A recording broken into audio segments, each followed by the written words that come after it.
Hello, everyone. Welcome to the Legends Podcast. I'm Jeremy. I've got Dylan on a less pissier couch, and It's I just got the lighting. It's the same couch. he says, and Noah. His nest is made. He's here. We got quality autism here. We're going to be. This is a two-section podcast. Really, we've got. First, we'll talk about the Legends news of things that are coming out this year and came out at the end of last year that we didn't talk about, which is only a couple things. And then for the second half of the podcast, Noah and I will rank all of Rob MacGregor's Indiana Jones books, with the exception of Staff of Kings, because I want to do a separate episode on that in the future. And also, neither of us have read it. Because I didn't realize there was actually an EPUB of it until last week. I just knew that Rob MacGregor did a reading of it on his podcast. So, anyway, let's talk some Legends news. At the end of last year, we got 2 audiobooks for the books Outbound Flight and Survivor's Quest, both by Timothy Zahn. This was a really nice surprise because basically Del Rey said they weren't going to do audiobooks for the Essential Legends collection anymore. And I think their sales dipped severely, so they decided to rectify that. Mm-hmm. So this year we've gotten Courtship of Princess Leia. And Yoda Dark Rendezvous. Yoda Dark Rendezvous.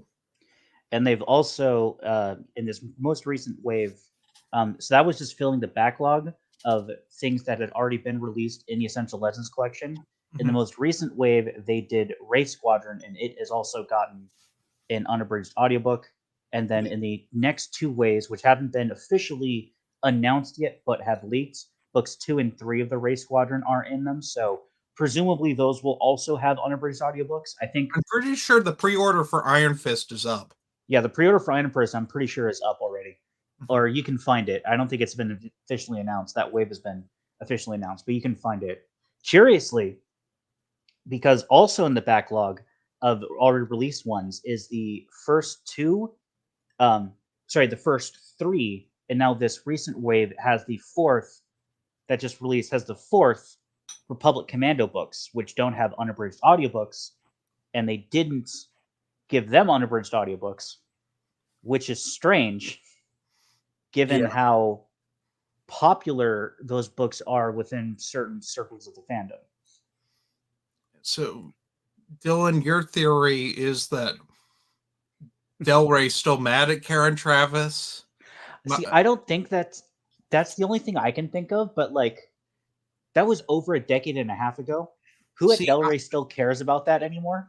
See, I thought that she put a cease and desist, but she wouldn't have none of the contracts had anything like that. No. Not even one for her. And she also works with other, she works with other franchises that do licensee work. She knows that the game is you don't technically own it. And that's why she left, is because she couldn't write the stories that she wanted to anymore. But I don't know. And also concerning is that in the leaked next 2 waves, we have the Lando Calrissian Adventures, which there is not a pre-order that anyone has been able to find for an unabridged audiobook for that. And in the most recent wave for the Han Solo Adventures, there is also not an unabridged audiobook for that one either. At least a listing for it. Fine Edition says hello there. Hello there, Fine Edition. General Kenobi with your a weird art style of the Turtasi Clone Wars Grievous. His head's a little smaller than it should be. I approve. Noah is barely with us here. Yes. All the I audio literally just woke up. My back hurts and my eyes are just... That's fine. But it's 3 in the morning I just want to add, I like that they announced the Lando books are coming out before the Han Solo Adventures. Mm-hmm. Well, I approve that decision. So here's another interesting one, because I kind of alluded to this in my first video about the Essential Legends collection, like what I would do. You've got to have one of the two Lando trilogies, one of the two Han Solo trilogies in it. But interesting that they picked the daily one, not the AC Crispin one. Like I find that fascinating. Mhm. Of not that it's a bad decision, but that's just the way that they decided to go with it. And also, if that means that since they did the daily ones, that they're not going to do the Crispin ones. That would suck. I mean, That would be really weird because the Barnes & Noble exclusive Yeah. East Crispin ones for as tie into the Solo movie. And that's out of print now. You can't get that. Though they also could have done the adventure ones because they're shorter books and you could just more easily condense 3 books into one when each of them is only like 150ish pages. Well, yeah, with the AC Crispin ones, they'll probably release them individually. I mean, I didn't really expect it, but it's a shame they didn't release like the Lando and Han books individually because I like the old covers and They haven't done that since the 80s. No, well, yeah, because they did the 3-in-1s in the 90s. Mm-hmm. And they've done and that. then but they did a reprint of at least the Han trilogies in the 90s, I think. They did like new covers for Bantam, right? No, that's AC Crispin. No, I'm pretty sure they did. They re-released them under like classic Star Wars. But it was a 3-in-1. At least it was in America. Yeah, I saw I've seen the 3-in-1 of the Bantam era and then the 3-in-1 of the Delray era. I didn't know if they even released them separately after the 80s. I swear I saw They a may cover have of in just Star's Germany. End. I swear I saw a cover of just Star's End. Let me check.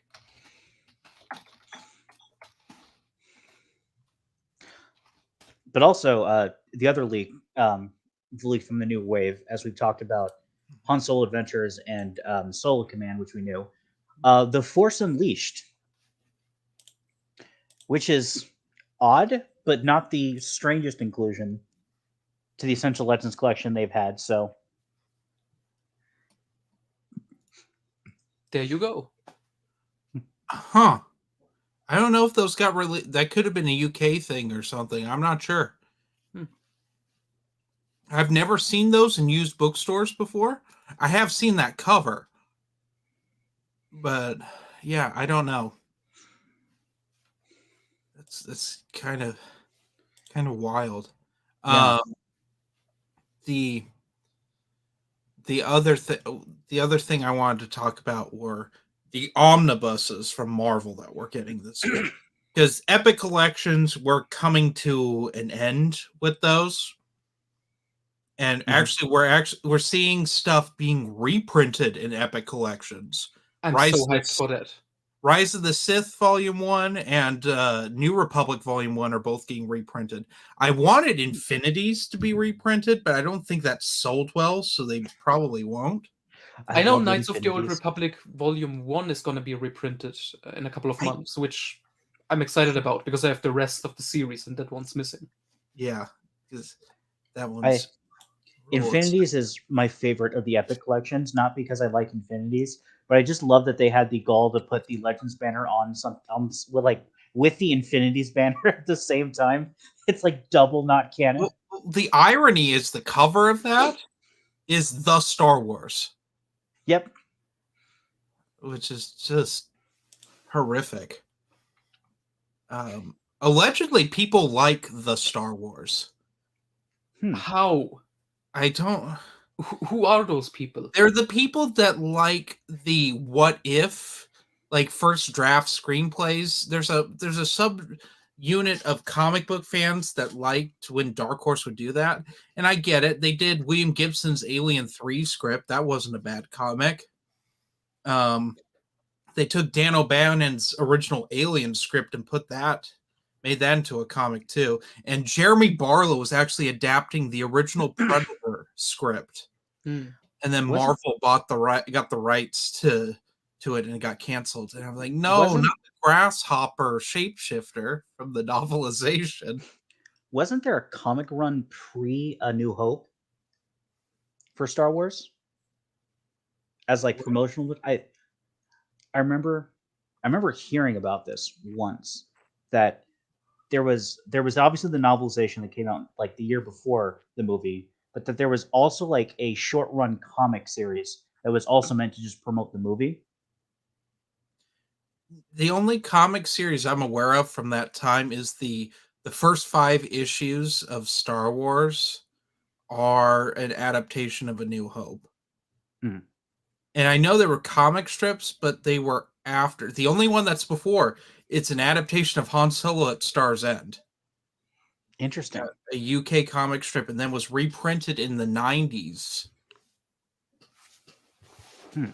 Because they reprinted all the comic strips. They reprinted all the Marvel stuff got reprinted in the 90s. It actually, now I'm thinking about it, I think it was a comic strip that was the pre A New Hope one. It was, but there was something that was like, he made something that was supposed to just promote the movie that came out before the movie, other than the novelization, but I forgot what it was. For New Hope. Because I'm thinking there's one newspaper strip where they included Admiral Akbar, Revenge of the Jedi. Mm-hmm. I've heard of that too. Mm-hmm. I don't know. Someone probably knows. Yeah. I'll ask Chris. He probably owns it. Probably owns 5 and is trying to sell them. But what I like about the Epic collections is that they are ending on a high note. You know, the New Republic one. We were talking about this. Yeah. If you're gonna go out, do it with Invasion. Yeah, do it with no. It's not just Invasion, because they do it chronologically, right? So this is how it's going to be. It's going to be Union, Chewbacca, and then Invasion. Union just sandwiched between these 2 terrible stories. Well, I think Union has some fans. I know of a few people who unironically like Union. I like the idea of reading that in order. Like, you get Union, the marriage of Luke and Mara, then you get Chewbacca is dead, by the way, right after, and then you get Invasion. And then you get New Jedi Order fan fiction self-insert. But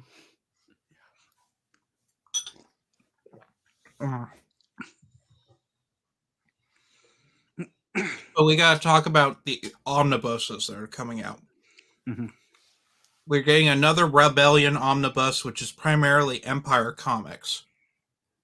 And I think a couple Boba Fett one-shots.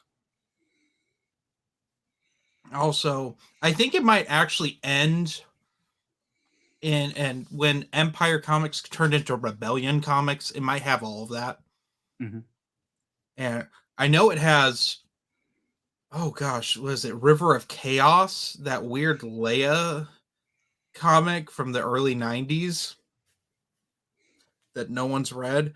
At some point I will review that and talk about it, because it's weird and bad. And I think it has Splinter of the Mind's Eye in it, the comic adaptation. Which, as far as like the novels that got comic book adaptations, I think Splinter of the Mind's Eye has the best art overall. That or Shadows of the Empire, I'm not sure which. Yeah. So there's probably only one more Rebellion omnibus after this. We're getting a New Republic omnibus volume 2, which we were supposed to get at the end of last year, is coming out in the summer, which that's going to be the Thrawn trilogy and Dark Empire. So that thing's going to sell immediately. Mm-hmm. I thought it was going to have Crimson Empire in it as well, but they held back. Yeah, they've got to sell the next book too. You know, we can't put all the bangers in one book. Yeah, well, how are you going to sell Jedi Academy Leviathan otherwise? Oh, that's right. They're going to put it. That's a good point. They're going to put it with Crimson Empire, so people buy Crimson Empire, and then they're like, "What is this weird story with the other Dorsk brother that I didn't care about, or clone?" Yeah, that was always a weird thing. That I read that comic before I ever read Jedi Academy, so I was deeply confused. Dorsk, it's so unfair to Dorsk 82 because like he's in the Jedi Academy trilogy, kind of like for a few pages when they go to the home planet, and then like Dorsk 81 dies, and then there's the Jedi Academy Leviathan comic where like, oh yeah, now you're gonna take on Dork's legacy and like be in the Jedi be in Luke's New Jedi Order, and then like no mention of him all the way until like when he dies in New Jedi Order. Like that's like the next mention of Dorsk 82. And it's like if you've read that, you're just like, well, that sucks.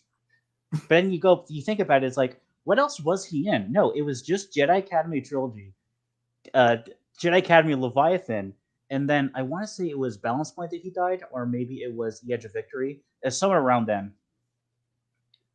But yeah. Did you list Darksaber? Because that's. Oh, is he also in Darksaber, or is he just? Yeah, I think he was in Darksaber. Don't they go to his planet in Darksaber? I thought they went to his planet in the Jedi Academy trilogy, but maybe they went. Everything happened in that trilogy, so possibly. Yeah, the kitchen sink happened in that trilogy. Mm-hmm. They got to go to the snow resort on Coruscant in that trilogy. Yeah, that trilogy is wonderful. I have a couple of people on my server who disagree. Like literally, like 3 different people read it for the first time, and they were all like, "Oh my god, this is the worst thing I've ever read. I don't want to touch Star Wars again." You have someone in your server that thinks Courtship of Princess Leia is the worst Bantam book.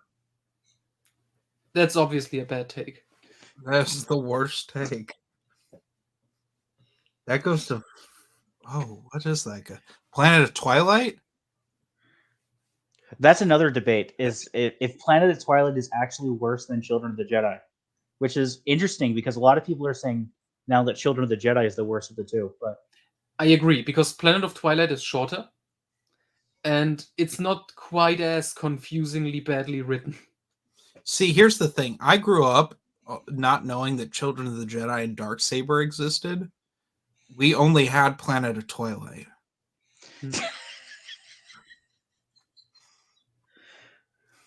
I didn't know that was an unofficial trilogy for a very long time.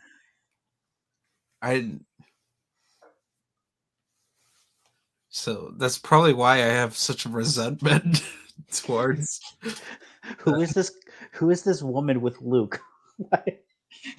Why can't Luke use the Force?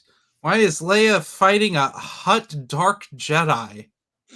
Which is actually like the only kind of cool thing. Can I say cool when talking about Planet of Twilight? I don't think I can. It's the only thing I liked in that book. Yeah, because the easy out is Crystal Star, right? It's not. It's not. Again, I had a bunch of people read it for the first time, and they all told me, "Why is this considered the worst one? Like, this is at least half a legit good book." Okay. I've got a theory. You got to go by publication order. That's why, I think, because the Bantam boomers read Bantam in publication order, right? So they read, so it was the Thrawn trilogy first, and then right after the Thrawn trilogy was, I think, the first 2 books of Jedi Academy, and then Crystal Star. Oh yeah, Truce Bakura too. But that was their introduction. So like. But then they already read worse with the Jedi Academy trilogy. I'm sorry, did you mean the Truce of Baruka? Baruka. The thing is, Bantam Boomers actually like Jedi Academy trilogy. So for them, the first bad one was Crystal Star. That's my whole point. For them, the first bad one was Crystal Star. I take it back. The worst Bantam books, and it's all 3 of them, even though I haven't read most of the 3rd one yet. It's the K.W. Jeter Bounty Hunter Wars. I hear that a lot. That is those hard merchandise. No, which one's the second? Slave Ship. Nothing happened. It's 400 pages of nothing happened. But you gotta stretch it into a trilogy because that's Star Wars. It's awful. It's awful and hard merchandise. I started reading it in January, got 20 pages in and gave up. So who knows when I review that trilogy? I still take it over Jedi Academy. See, Jedi Academy has all sorts of wonderful things, like The Garbage being King. being thrown out of his body and flying around. That's Han abandoning his children so he can go skiing with Kip Duran. dude. Those Han and Leia abandon their kids on a regular basis. I'm glad Jedi Academy established they are terrible parents and everything letting bad their is their kids roam fault. around the undercity of Coruscant by themselves when they're like 3. Yeah. They shove them off to Chewbacca and C-3PO, like the worst pairing you can get. That is pretty funny. That's always been weird to me, because wouldn't you just give them to Winter? Winter raised those children. Mm-hmm. Did Winter want the day off? I don't know. Because in Dark Empire, they literally talk about how they never see their children. Mm-hmm. And it made me wonder, why are you having another one? You don't see the two that you have. Oh yeah, in the comments, Marcel brings up a very good point that still needs to be addressed in the Legends timeline. What was that? No, the one below. What happens to the Sun Crusher by the end of Jedi Academy? Yeah, did Luke hide it somewhere? We don't know. I thought they flew it into the Maw Cluster. That's what happened. Don't you know the joke? Mm. Matt Wilkins on like his New Jedi Order reads was like, this would have been a perfect opportunity to bring in the Sun Crusher, since we never learned what happened to it. His favorite trilogy of books. By the way, I didn't know that meme. Matt, did Luke hide it somewhere? Matt, read slower. Read slower. You'll retain more information. They tried putting it. They tried hiding it in Yavin, but that didn't work because Kip Duran just forced it out, and then they're like, okay, we'll just throw it in the Maw because that will surely destroy it. We never hear from it again because it's in the Maw. It got sucked into a black hole. Imagine Abeloth. Abeloth using the Sun Crusher. Abeloth, the worst character in Star Wars? No, that goes to Vitiate. Come on. That's fair. That's fair. He should have just stayed dead. The timeline would be so much better if he had just stayed dead. I don't know. But we haven't even gotten to the last omnibus here.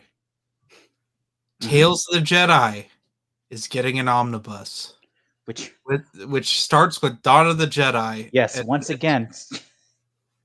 No one's unhappy. I like Dawn of the Jedi too. I'm one of the very few people that actually kind of likes the Dawn of the Jedi comics. But why? It has nothing to do with the Tales of the Jedi. But it's set very early. Yeah. It's one of those, where do you put it? There's not enough of them to make an omnibus. Mm-hmm. So, yeah. Oh, boy. That's pretty much what's coming out this year. Oh, we didn't talk about iJedi is getting an audiobook. Mm-hmm. That's one. I'm just hyped for the new covers. I'm sure they all gonna look fantastic. Well, iJedi is unironically, I think, one of the better covers that have come out of the Essential Lesson collection. I mean, yeah, but that's also not hard. I don't know what it has to do with iJedi, but it's nice. I mean, it's a guy with a lightsaber looking over the temple on Yavin 4, so... I was talking... I remember talking to Chris about this, but, like, it's kind of ironic. If you look at the Essential Legends covers, they're, with very few exceptions, it's all stuff that you would assume about the book if you just knew the title of the book.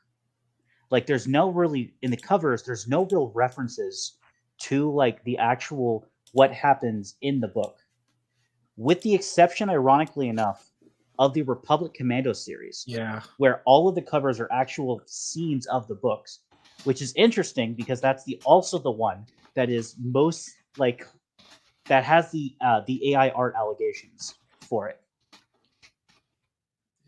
It's just a weird coincidence, and I don't know why, but Also, how many Essential Legends books have good covers and how many have bad covers at this point? Or we should do a ranking on that because I think Shadow That Hunter is- is good, but That is a wonderful idea for a podcast. That is a good one. I can tell you which one's probably the worst at this point. is it It's easily Dawn of the Jedi? Yeah, it looks like a child with a broken arm drew it. Did I tell Yeah. you about when I posted this on Reddit as like a joke? I said it's nice to know the editor's niece got to make a cover, and they removed it because it was insulting to the editors.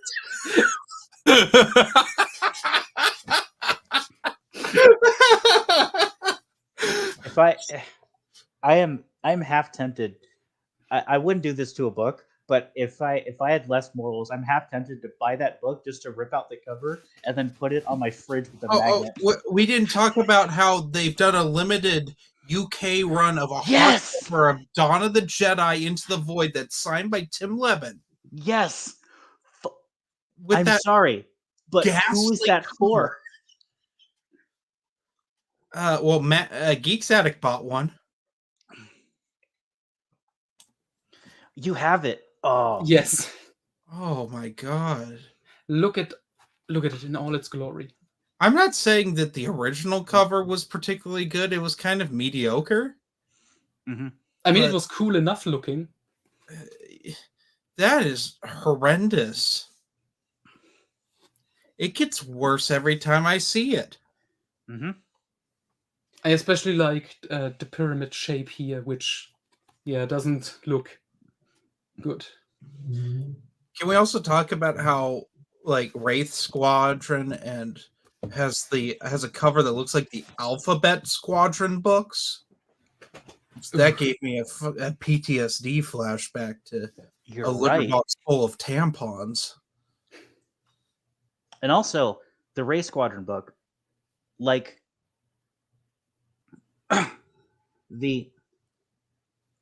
I kind of get it because I kind of get the idea of it, but I think there's a better Wraith to put on the Ray Squadron book than Jasmine Akbar. I'm sorry. Like, I know it's a big plot point in the book. She's basically the Luciane Forge of Ray Squadron, the one that dies first and then like makes everyone sad, right? But like, I think there's more iconic Wraiths you could have put on that book cover than Jasmine Akbar. But you know why they did? Because average fans look at this and they're like, oh my god, it's Wedge Antilles and Admiral Akbar. But they got to put Piggy on there? I would buy that.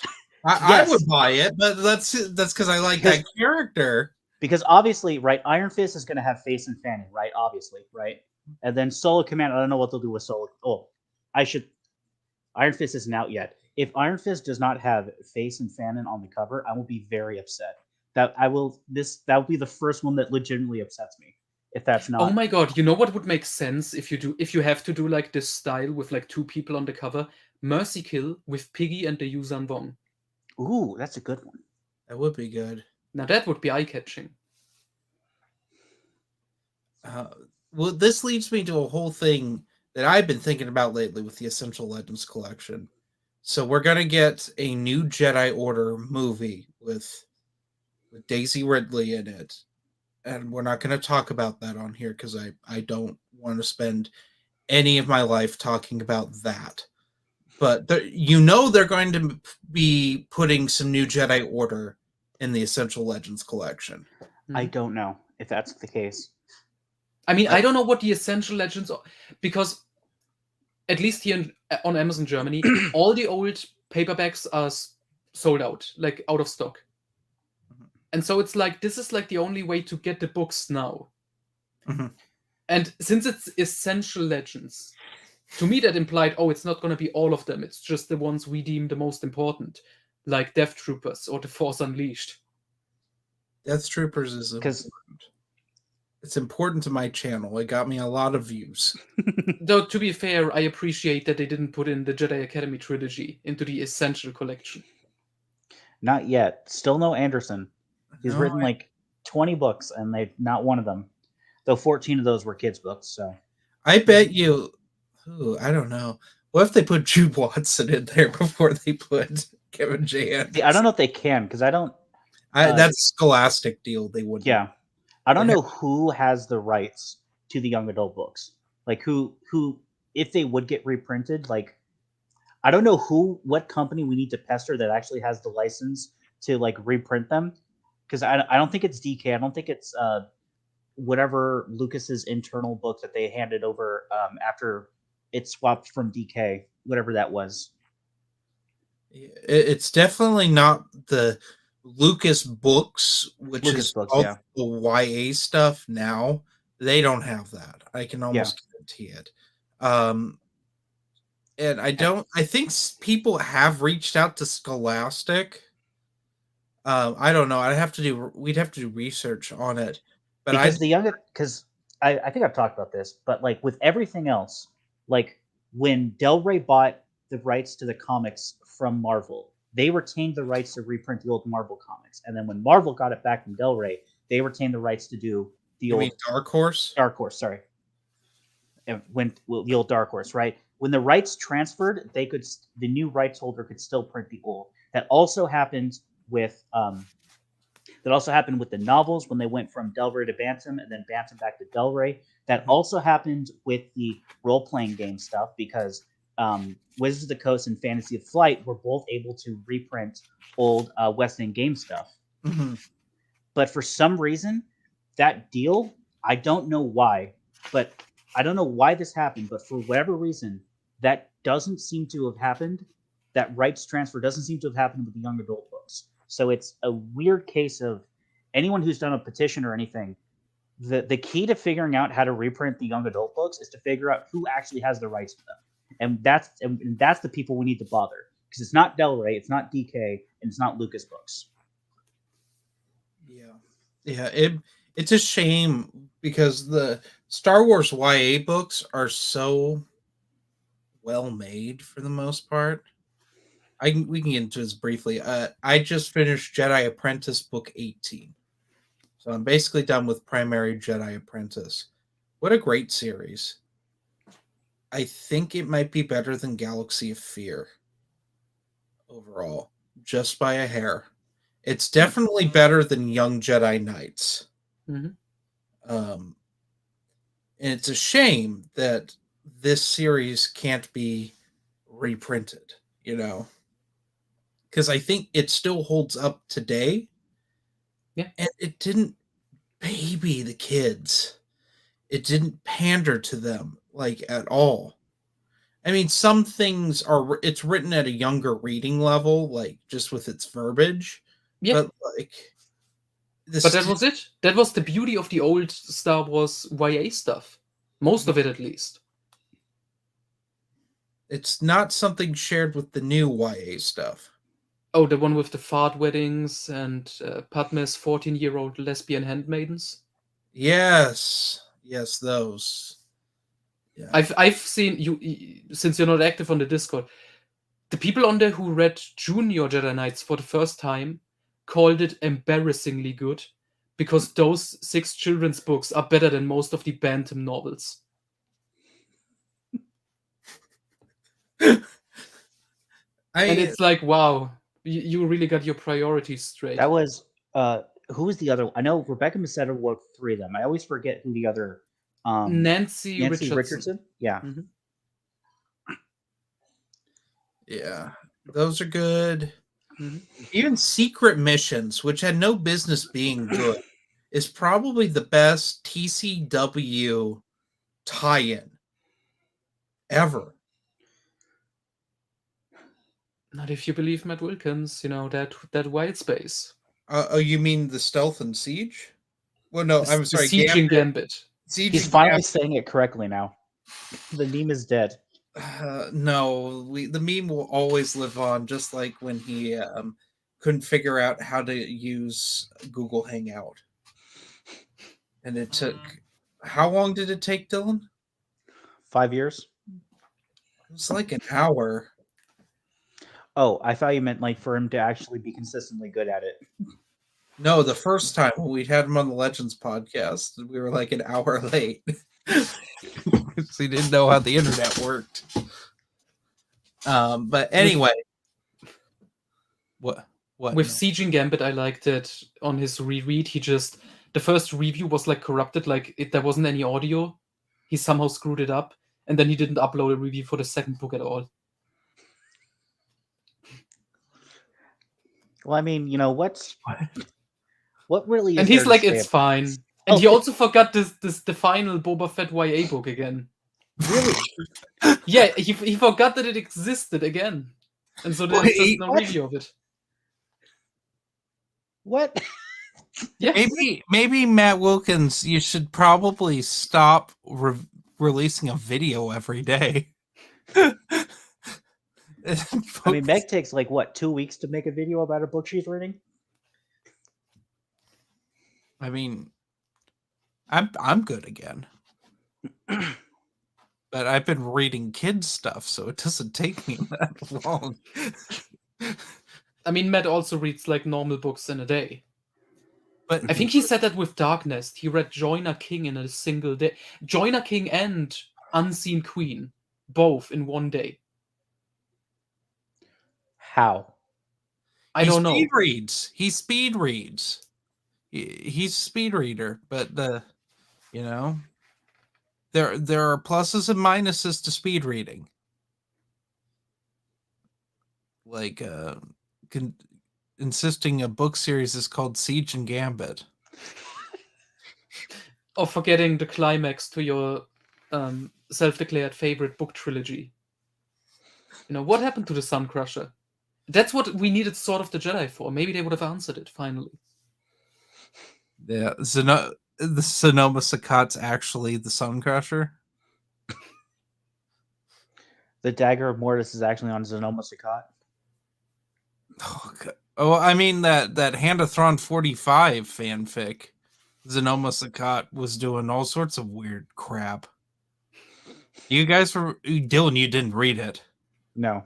It can resurrect people now. Yeah, if it comes in contact with you, it can resurrect. Why didn't it do that with the Blood Carver? That Anakin that was killed? a real interesting one. But it resurrects Jason. Of course. So that Jason can have a goodbye with Jaina. You mean like the goodbye with Jaina? Okay, I was about to say. You mean like the goodbye he had with Luke in the Beyond Shadows, the Lake of Apparitions? Sorry. Yeah, I regret nothing. Goodbye, suckers. Yeah. Incredible. Honestly, I kind of like that. I liked it. But no, the whole thing was Hand of Thrawn 45 is setting up that last ungodly long freaking book is that he's going to bring back Anakin Skywalker. Because that's what Sonoma Sakkat wants Anakin back. Because remember Rogue Planet?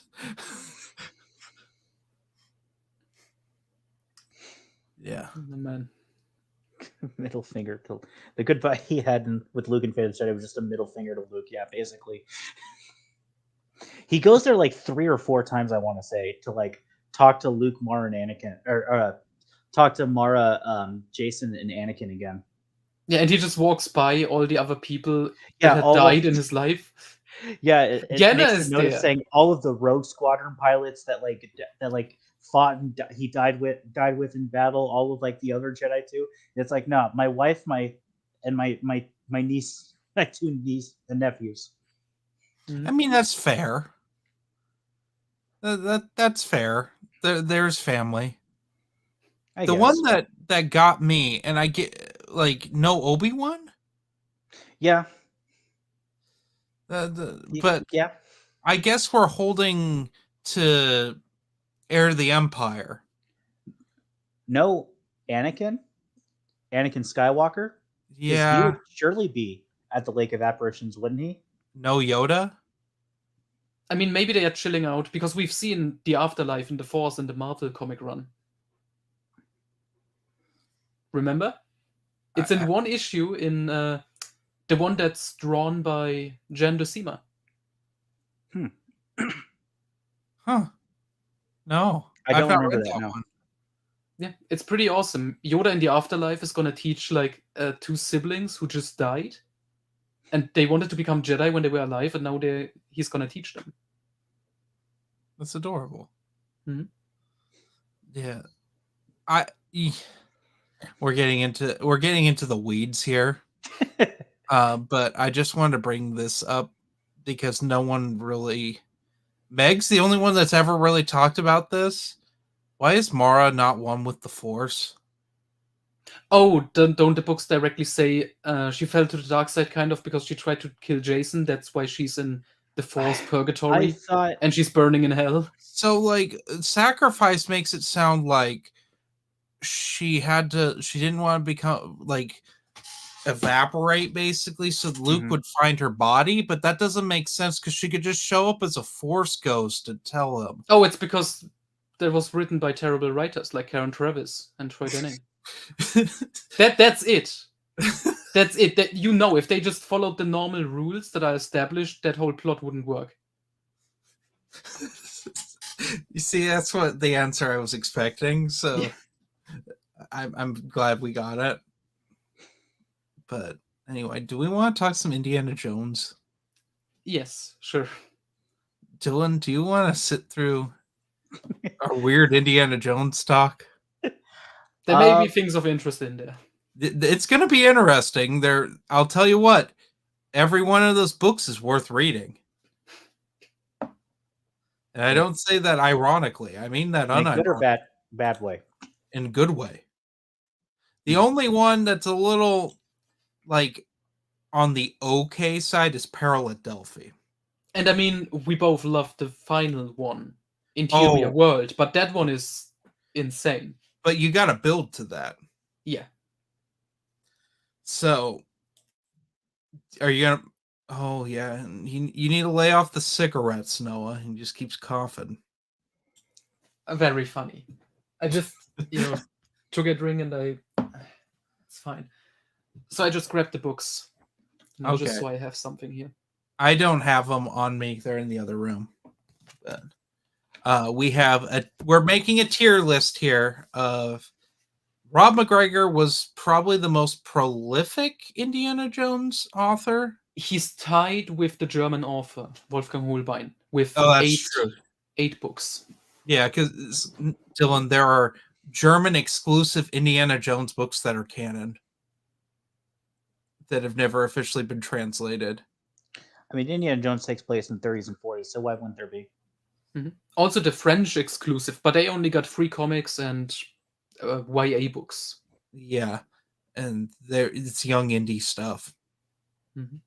But but the German exclusives, we get World War II indie after the movies. That's fun. Which is not a thing in the Bantam novels. The Rob MacGregor ones take place in the 20s, and the Mark Caden and Max McCoy books take place in the early 30s. Yeah, and McCoy is already building up Temple of Doom. Mm-hmm. So, yeah, Rob MacGregor's the only novelization author to get the green light to write expanded adventures books. And I really like Rob MacGregor. He did a lot to expand the character of Indiana Jones, kind of not alongside the Indiana Jones show until near the end. Mm-hmm. It's not until we get to the last Indiana Jones book that they start. No, it's in Genesis Deluge they start referencing the show, and it's just not often. So I think it's because the books came out around the same time and there wasn't any big communication going on. Okay, so Noah, let's break down this tier list. So in future Legends podcast videos, we'll do tier lists for Star Wars authors too. It's just that Noah and I happen to both be done with all the Rob MacGregor stuff, and we are not going to put Staff of Kings on here because Staff of Kings I've not read it. We'll eventually put it on here, but not today. Today we won't put it on here. We're just gonna go with his original, well, 7 books, because he also wrote the novelization for Last Crusade. Yes. But I also just want to point out, because I love it, Staff of Kings, he was supposed to write it for the video game in like 2008-9. Yeah. That got cancelled. And then he just had it, and then he released it like an audiobook version. He read it on his podcast, or what you said. And then he published it as a PDF in 2023. Yeah. And that's probably the last indie book we are ever gonna get. We'll see. Yeah. But I would agree, at least at this time. We didn't get a novelization for Dial of Destiny. I'm glad we didn't, because yeah, the last couple movie novelizations that Star Wars got were horrendous. Especially Rise of Skywalker. I mean, do you want to see Leia do a no-hand handstand? That's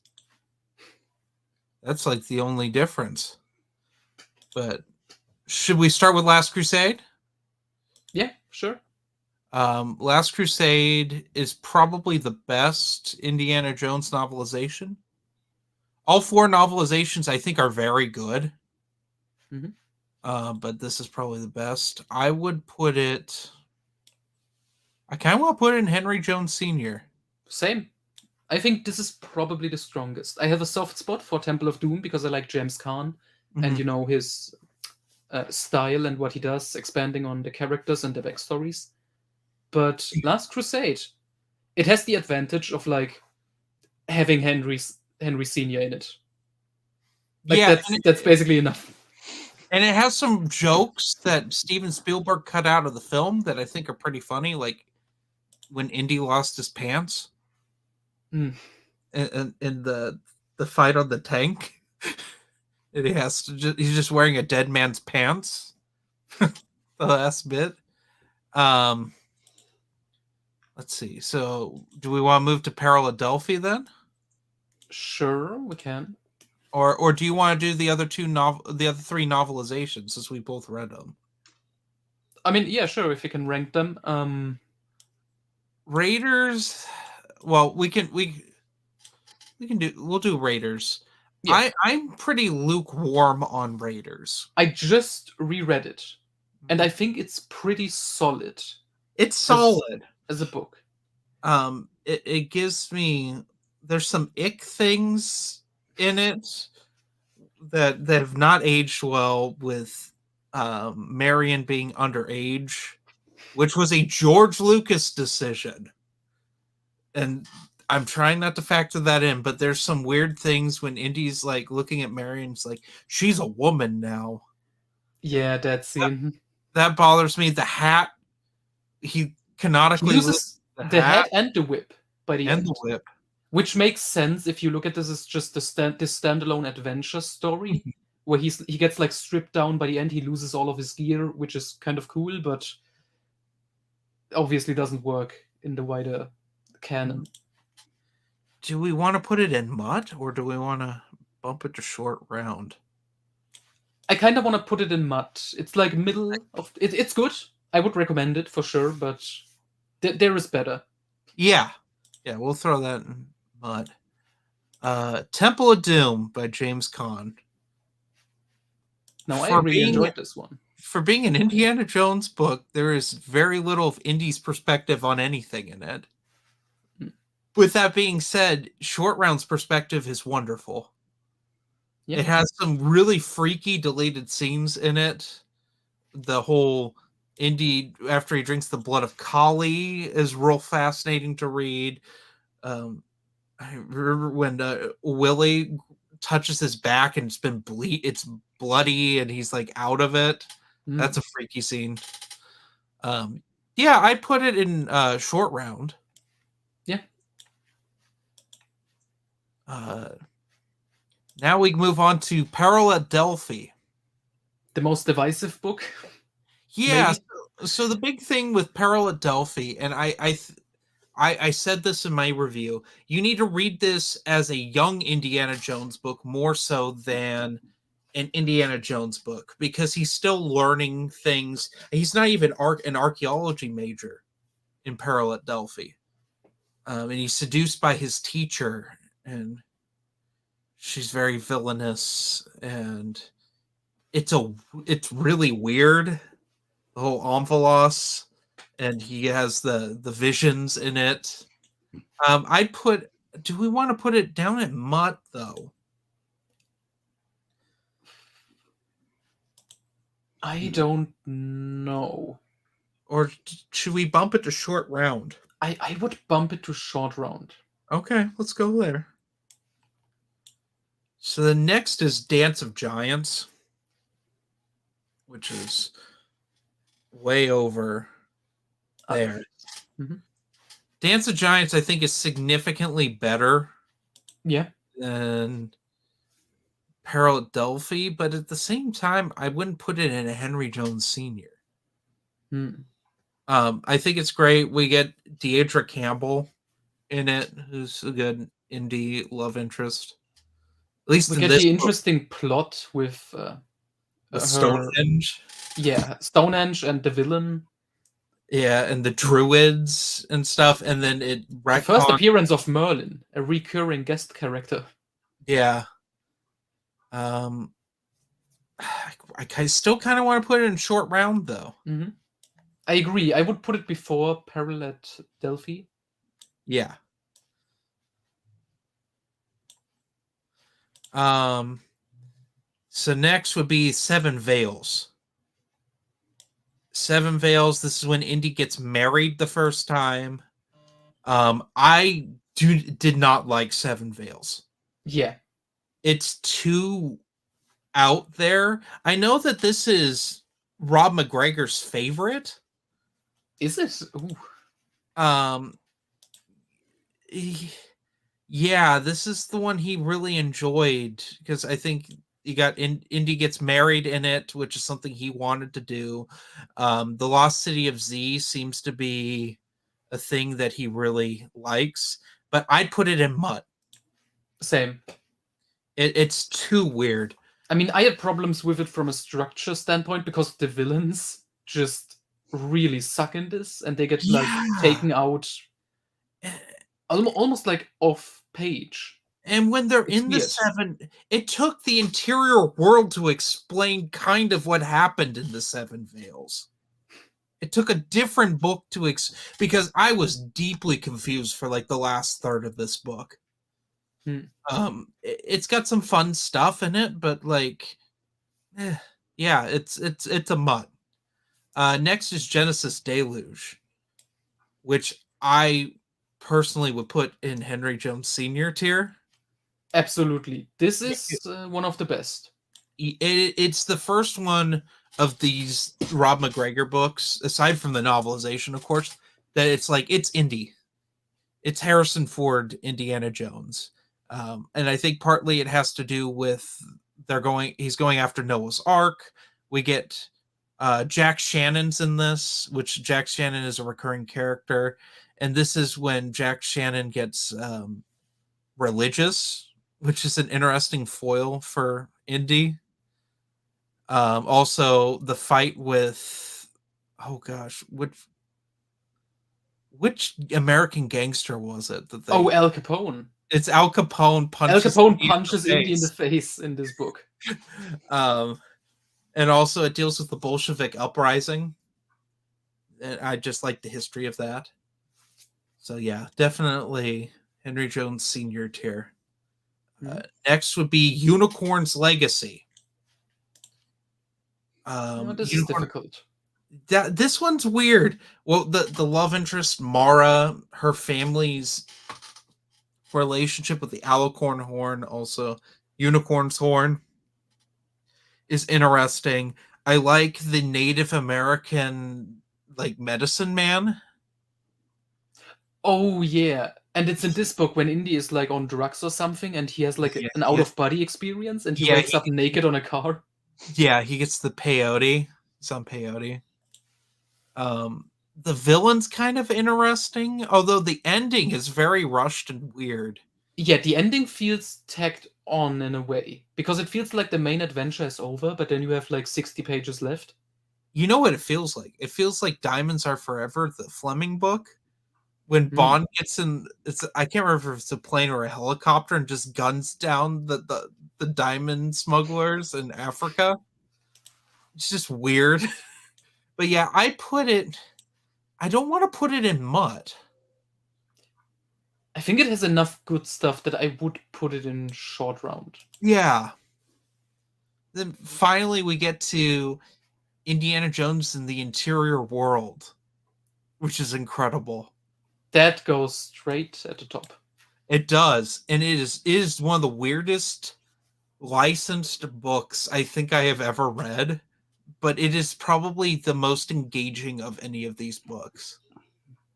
I'm still not sure what the Interior World truly is. If it's the and same as the Hollow Earth, but I think that's the point. Mhm. It ties everything in together. I know that Rob MacGregor was done at this point.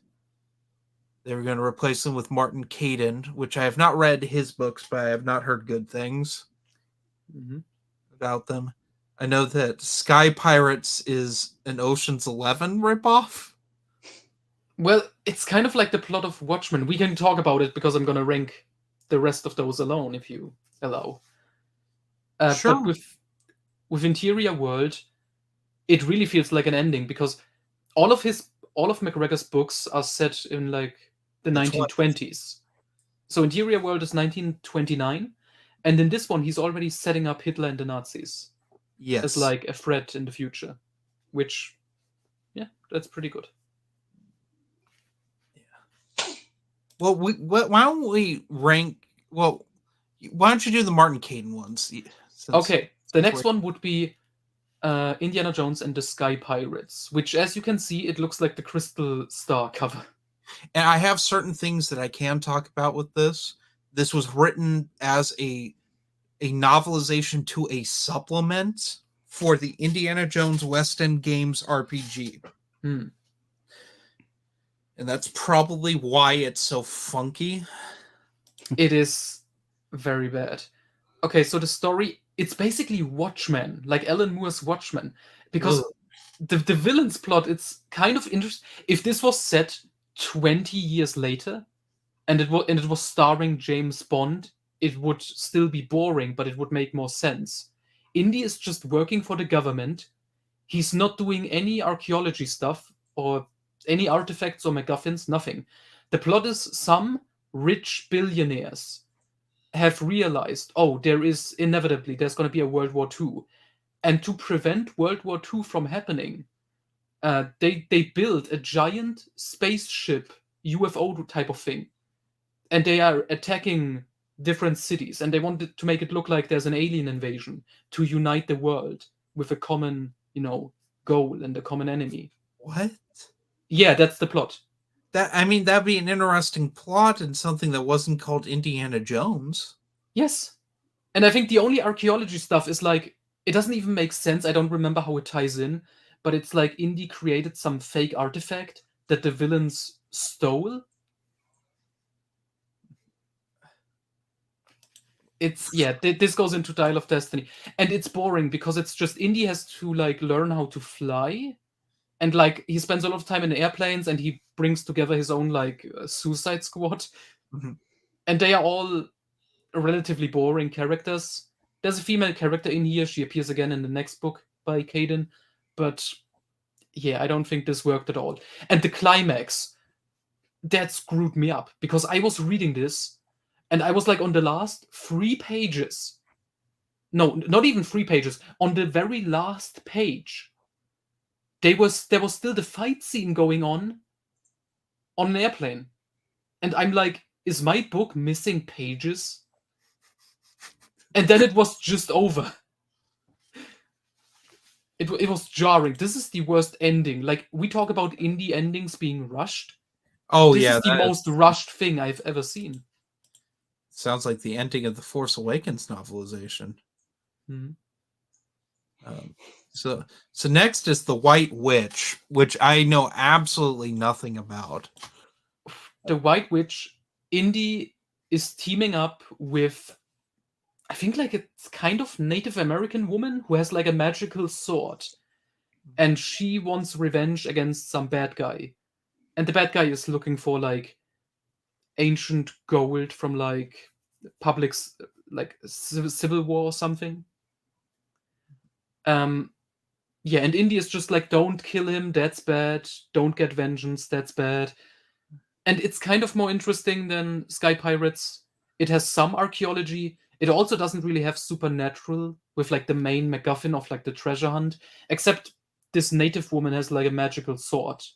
And she has like armor that can heal her. And that's a whole weird thing.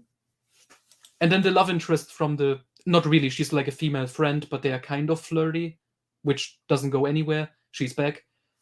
And she also gets an ending where she just leaves and never returns in any other story, so that's fun. Yeah, that's not the first time they've done that. They did that with what's her face in Fate of Atlantis.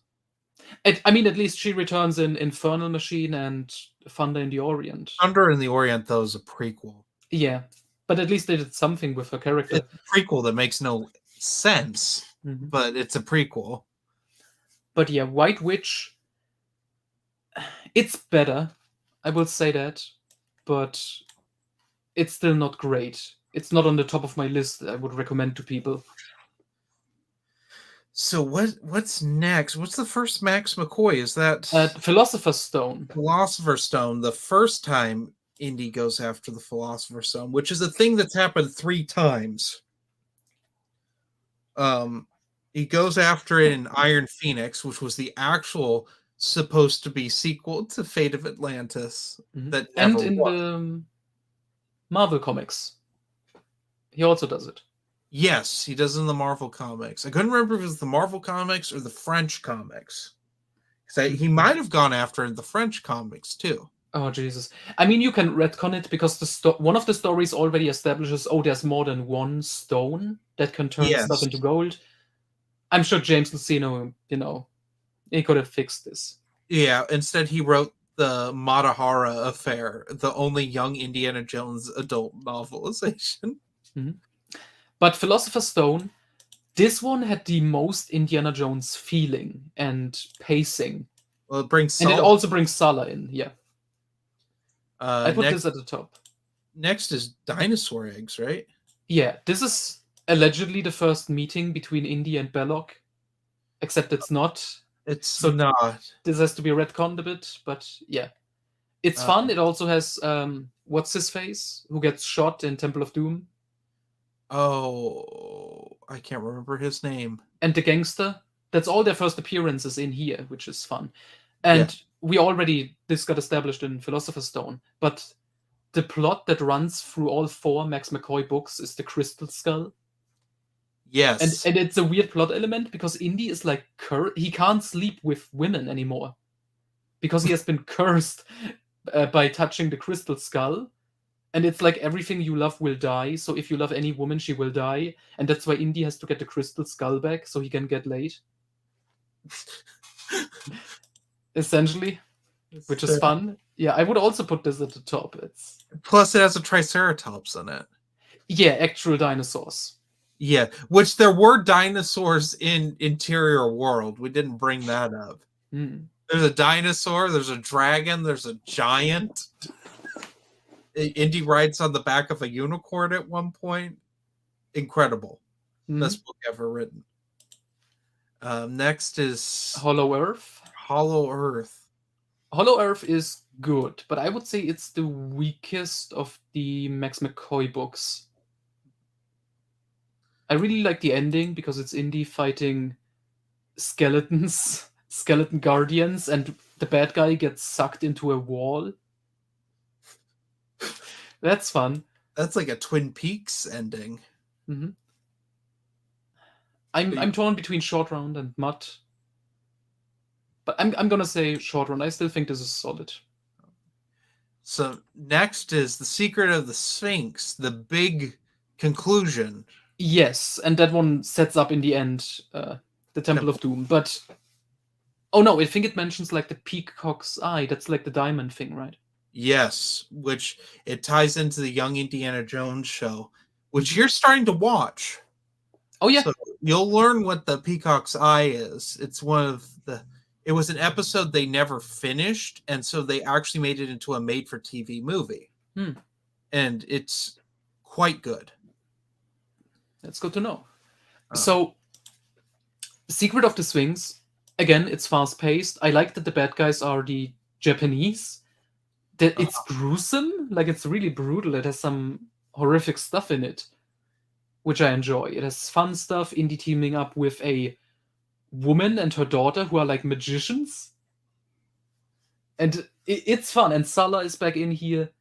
We go to Egypt. We find it's about the Omega book, and how Indy defeats the bad guy is amazing. Can I kind of spoil it? Yeah. The plot is about the Omega book, which in it's written down everything that has happened and will happen. And Indy is just like, the bad guy forces him to read it. So Indy reads the destiny of the bad guy, and he's like, you're gonna die in 20 seconds. And then he does. In the most horrific way, and it's amazing. But yeah, the ending is bizarre because after the main story, Indy gets the crystal skull back, finally. And he returns it. And then he has like an out-of-body time travel experience where he like sees like an ancient sacrifice ritual happening. And then he returns to college, and I think he talks to Albert Einstein about it. He's not named, but I'm pretty sure that's supposed to be him, because Indy is asking like the nature of time and stuff. Which makes me wonder if George Lucas got fascinated with that when writing Kingdom of the Crystal Skull. No, I wonder, because this was the 90s. Wasn't it like already a thing for George Lucas where he was like, oh, crystal skulls are cool. I want to do something with that. Because I think McCoy may have been inspired by that. Yeah, I know he had a thing. He wanted aliens. He wanted aliens, and he wanted Indy to team up with a child, with his daughter, who was the woman that's established in the old Indy bookends in one of the Indiana Jones, Young Indiana Jones Chronicles episodes. But Spielberg said no. Yeah, because he thought, oh, that's too similar to Jurassic Park 2. Yeah. So instead we got Mutt. Yeah. So where would you put that? Are you going to put it in Henry Jones Sr.? I'm a bit torn, but overall it was so fun. I have to put it up here. All right. So what's next? Next would be the 8 German novels, then Army of the Dead. Have you read read of Kings and no, not yet. I'm waiting on that. Well, have you read Kingdom of the Crystal Skull? I haven't actually. Oh, okay. Then we'll say I'm gonna reread the other 2 novelizations, Temple of Doom, Last Crusade, and then I'm gonna read Crystal Skull as well. Okay, so we'll hold off then. Yeah, exactly. Because I want to write, because we have that chronology project going on. I hadn't announced that yet. We can talk about that then. I hadn't said anything then. Sure, but my thing is just I want the other books to still be somewhat fresh in my mind, to write the summaries and what happens. Yeah. Yeah. So, do you want to talk about it then? You go ahead. Okay, Noah and I are writing an Indiana Jones chronology book. Essentially, we got really into in the last year reading these Indiana Jones novels and comics and what have you. But like, there are certain things that, like, so many Philosopher's Stone adventures, whether Dial of Destiny was going to be canon or not, because we didn't know. And then talking about the times that he went after the Spear of Destiny. Like, it's just to make sense of things. Because James Luceno wrote an ultimate guide to Indy, but he really didn't. It's for kids, and it's fairly short. It has some stuff about the comics and novels in there. Especially about the Dark Horse comics. Because those were freshly getting reprinted when that came out. But we just want to, show some love towards Indiana Jones, because Doesn't get the love that Star Wars does. Yeah, sadly. And it's a shame also because it is an expanded universe, or expanded adventures as they branded it, Mhm. where all the stories are supposed to take place, in one timeline. Yeah. So yeah, that's that.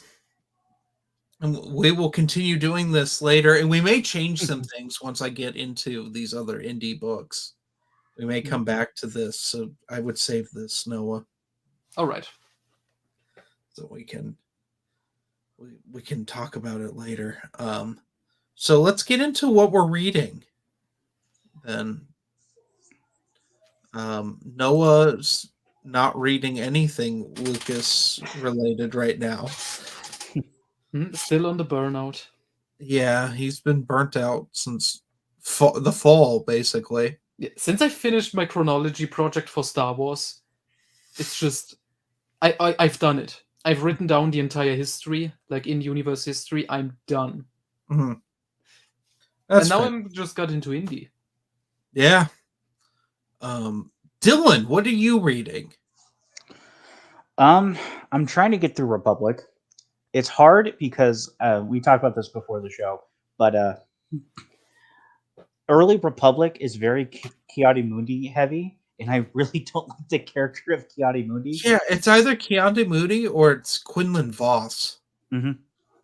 Yeah, I no, don't mind Quinlan Voss as much, and I didn't mind Outlander because it has a shared head, and I have spoilers because I've read all of Legacy, so I know what happens with that storyline. But oh it yeah, was nice. It was nice meeting him finally, meeting young shared head. yeah, and this is when the Jedi Masters have different lightsabers. Mm-hmm. Because episode 1 hadn't come out yet, or episode 2 actually hadn't come out yet. That established everyone has red, or green or yellow, or green or blue. Wow, I'm out of it today. Except for Mace Windu. Yeah. Yeah, you're reading Emissaries to Malastare right now, or just finished? Yeah, I'm in the middle of it. Have you gotten to the Sebulba part yet? No. Oh, Please remember, Matt Wilkins thinks that story gives Mace Windu a better character than Shatterpoint. Why? I don't know. I mean, it's referenced in Shatterpoint. You haven't gotten to that part yet. That they do talk about it, and it gets talked about in Shatterpoint. My favorite part of Emissaries to Malastare is how the story is just split apart. Like it's basically two different stories. Uh-huh. Yeah. What's after? You haven't gotten to the Stark Hyperspace War yet. I think that's after. Yeah, I think that's after. I've done. That's the big. But where is Star Crash? The famous one shot. I don't remember. There was like an Aura Singh one I remember randomly.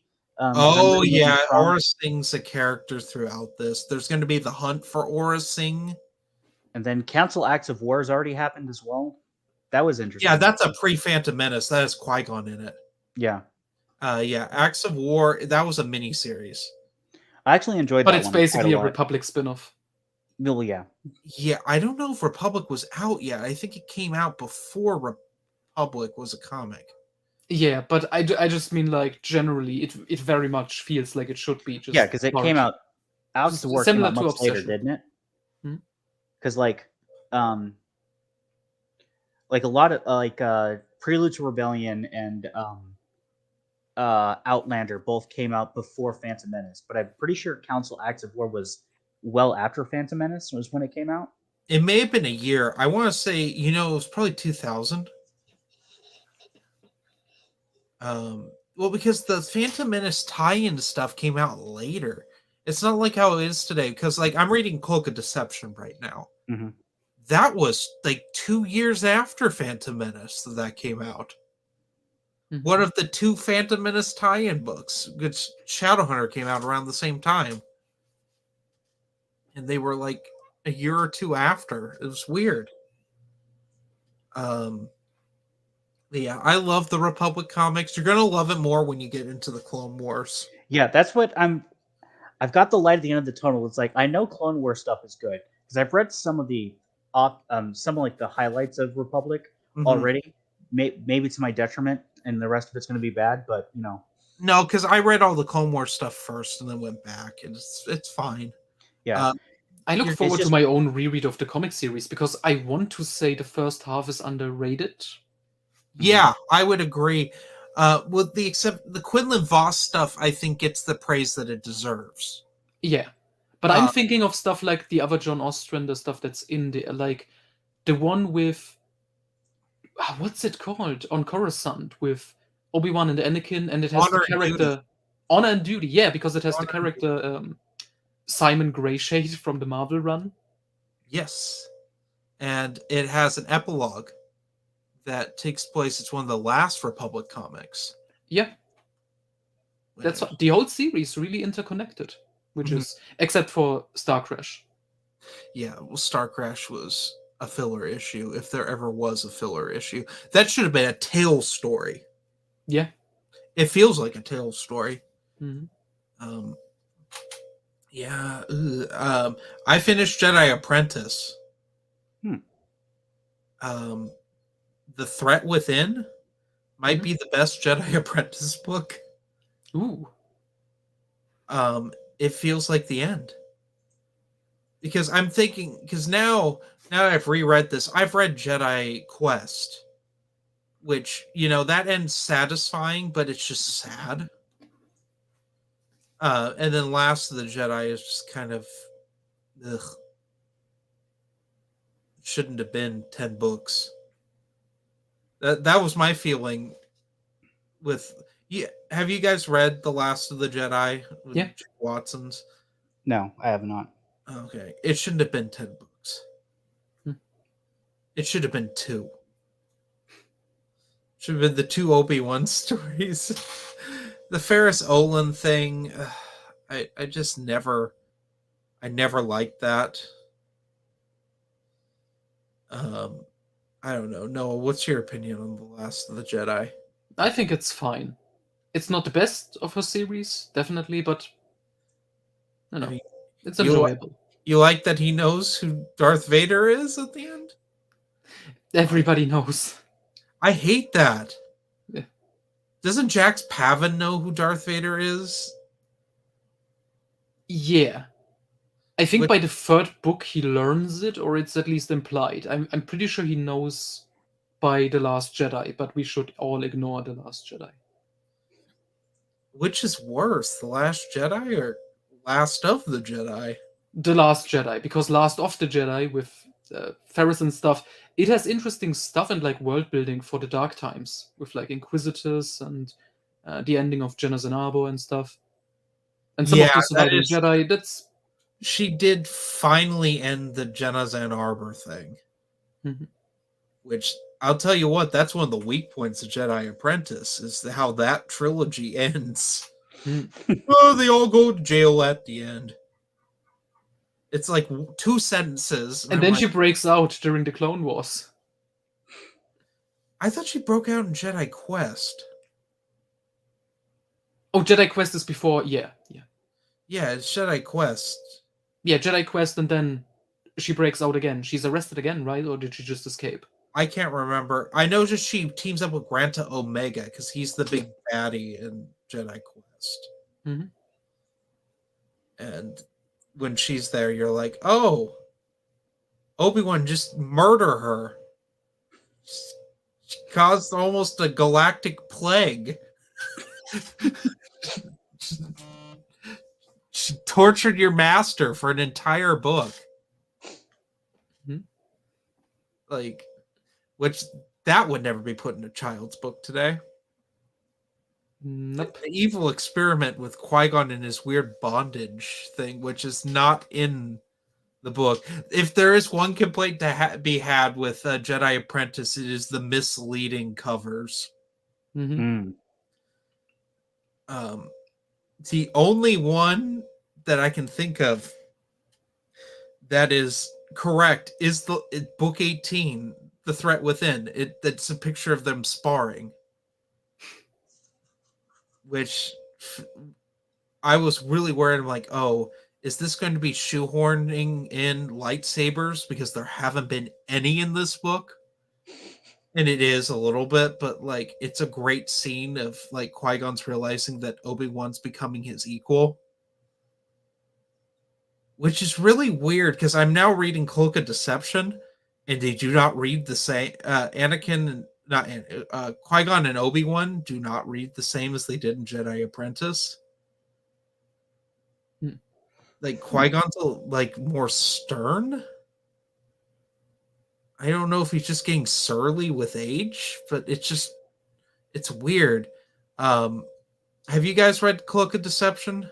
Yeah, obviously. Yes. I don't remember much about it, and I remember it being. I've said this before, but it's my controversial opinion. I think it's the weakest of the Lucino books. No, everyone thinks that but me. Really, Yeah, I have not heard that. I don't think it's the weakest. I think Millennium Falcon was weaker. I've never read Millennium Falcon. That's like the one I haven't read because I know the ending is just going into Fate of the Jedi. Yeah, and it's weirdly shoehorned in. Yeah, one of the guys on my server actually did a re-edit where he just removed all of the Denning-verse connections. Of course. Which is a better read. But I still like how in the actual book you can tell Lucino was so fed up. Yeah. Like he was annoyed that he probably had to like address all this stuff. Yeah. Did he write Millennium Falcon or before or after Darth Plagueis? Before, because Before. Plagueis was his last. In Legends, at least. That's true. Yeah, because that Tarkin book was supposed to be Legends. Because it brings up Plagueis in it. Yeah, Tarkin is the weakest. Yes. Yes, Tarkin is by far the weakest. It's weird. It's a really weird book. I mean, Tarkin had to have last-minute updates because of the canon shift. But still, it's deeply bizarre. I mean, it's just kind of boring, but I think if it was Legends, it would have been more interesting just because he would sprinkle in more continuity. And create more like, not even just, oh, there's a reference, so that makes it better, but he could have worked in like, I don't know, Dala or maybe Akbar as a slave. Oh, Dala would have definitely been. If Dala was in Death Star, then she would have been in Tarkin. Yeah, and you could have done some nice scenes there, but even bring in Lady Tarkin. Oh, definitely. The one or bring up his dead son. Yeah, the one misstep Michael Reeves had with Death Star was not bringing up Lady Tarkin. Like that is bizarre because that's like the whole thing with Dala and Tarkin is she's his mistress. Yeah, I mean they do make a point of keeping that secret, but the fact that he's married isn't mentioned, sadly. At all. You'd think it would, because like in Death Star, like everyone assumes that that's happening. They just know Tarkin is a playboy. Yeah. But it's sort of his power that like I always attributed that to that's just how powerful Tarkin was. That like Dala was like an open secret, but no one dared mention or question it because if they did, he had the power to make them not exist anymore. Well, if it were the new canon, he'd get in a knife fight with them. Which that's something that Lucino brings up in Tarkin. It's like the weird brutality and like psycho nature. Although he doesn't go all out like the Marvel comics did. He's still like cunning and stuff like he was in the movie. Mm-hmm. It's weird. I like how that book also tried to make him like a tactical genius, because to me that just felt like, oh, we need a new Thrawn. Yes, and before they brought Thrawn back. Yeah, that was. Yeah, but Catalyst I think is a weaker novel than Cloak of Deception. Yeah, it was good when I read it, but I don't remember anything about it. So it's the building of the Death Star. But we already have Death Star. Well, no, it is like how the Geonosians were involved and stuff, and it just ties TCW and Rogue One together. That's its point, and why Krennic is going after Galen Erso in the beginning of Rogue One. Because they are the two characters, and it just like it's another perspective of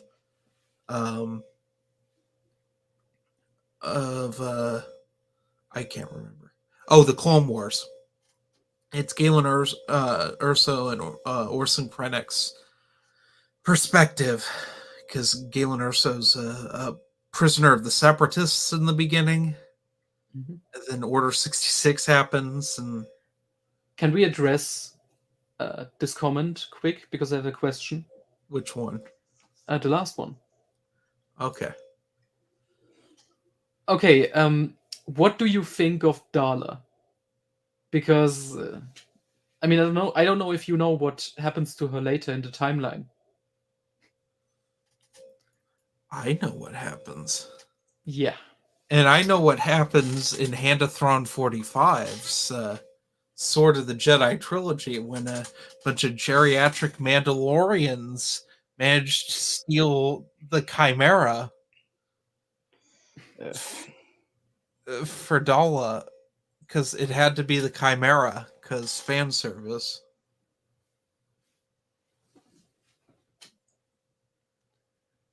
Out of all the characters in Bantam, Dala.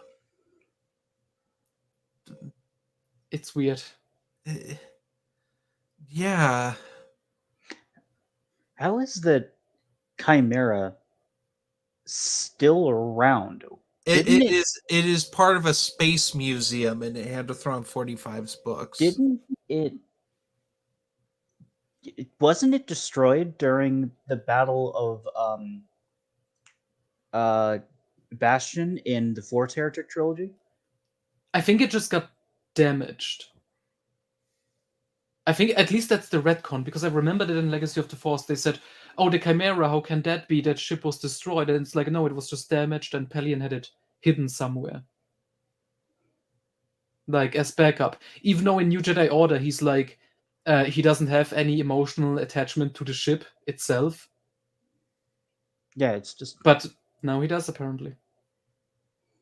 Because reference.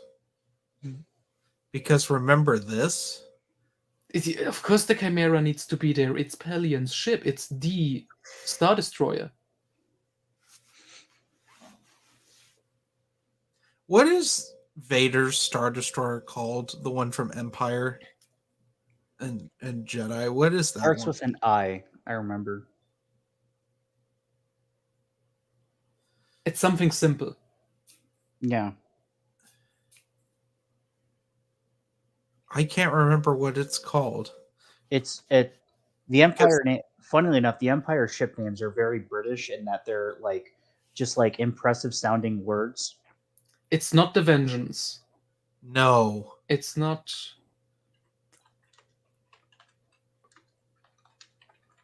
And I think it has a different name in New Canon.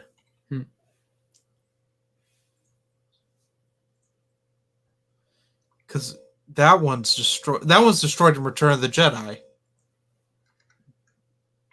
It somehow gets really close to the second Death Star, even though those Star Destroyers were not near the second Death Star. It's not the Annihilator. It's not. It's Devastator? close. Devastator. Yeah, Devastator. Because that one, it crashes onto the face of the second Death Star after an A-wing pilot kamikazes it.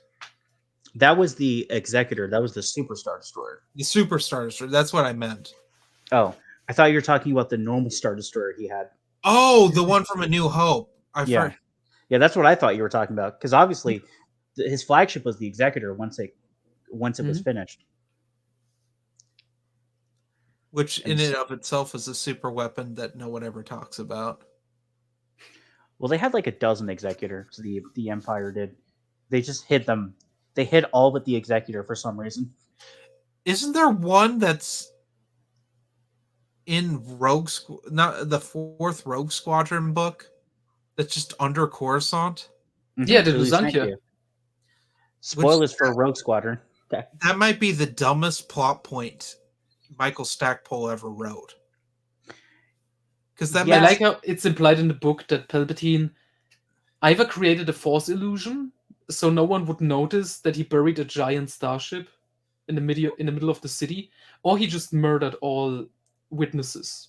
But hey, Mhm. it was so popular that it ended up being a bunch of them coming out of a planet in Rise of Skywalker. So like he even mentions in Krytos Trap when it Ooh. leaves. Yes, yes, yes, Yes. yes. Wow. Yes. That's a hot take. That is not a hot take. It really isn't Well, Geeks Addict hates Michael Stackpole. based. I don't think it's necessarily based unless you say I Jedi. I Jedi might be one of the worst retcon books ever written that wasn't written by Troy Denning. I mean, I appreciate it just because the Jedi Academy deserves it. Noah's not going to have a lot of context for this, but just to kind of illustrate how batshit that like is, the Executor is the size of Manhattan Island. Yes.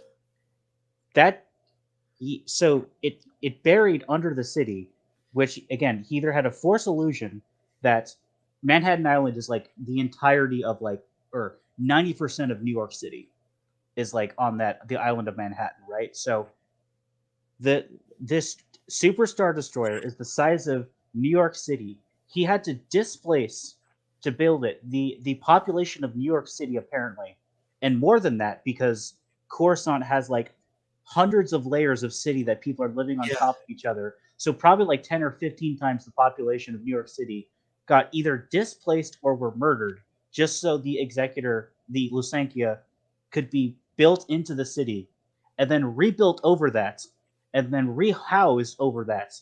And then all those people were again killed when the Lusankya shot out and went to space when Dala made her exit. And he did that all in like when was the Superstar Destroyers finished? Like year zero. Yes, year 0, year 1. So he did that in like a year. Well, it's not Dala, it's Isard. Yeah. Isard, yeah. Or Isard, yeah, sorry. I misspoke. Well, not to mention, you know how many weird things are in the Undercity? You remember that giant beetle in Shadowhunter? There's like a dark Jedi down there reaping havoc forever. There's a Raggle plague down there somewhere. As we learned in KOTOR. That probably never got solved because who's going to go down there and kill them all? There's one on Coruscant? I thought that was on Terrace. I thought there was one on Coruscant too. Oh, I don't know. Yeah, no, the Undercity's a nightmare place. You don't go there. But you park you park a 19-kilometer long Star Destroyer there for some reason. And what? I mean, do people just live on the Star Destroyer forever? Like that's so weird. That's always weirded me out. Like it just doesn't make any sense. I want to ask because I don't remember. Did he build it in, like park it down there, like in this, upwards? No, it's flat. It's horizontal. That's even dumber. Because it rises up. Mm-hmm. Yeah, no, it's horizontal. Huh. It would have had to be because unless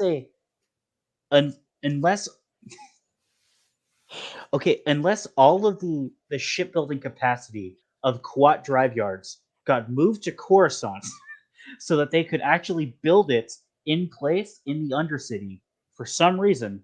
What if Palpatine just claimed, hey, we're doing like a rehousing project. It's gonna look great by the end. Well, the Undercity, they would just kill everyone. That's the logical ship. Because this no is the one ship, would. Right? This is the nose. This is the engine. So it couldn't have been straight up because they would have had to back it in for it to be engine side down for it to blast up, or they had to have it go front ways in, and then somehow it managed to back itself up even though its engines, it doesn't have forward engines. So it had to have been flat. Unless they got a Starkiller clone to lower it in with the Force.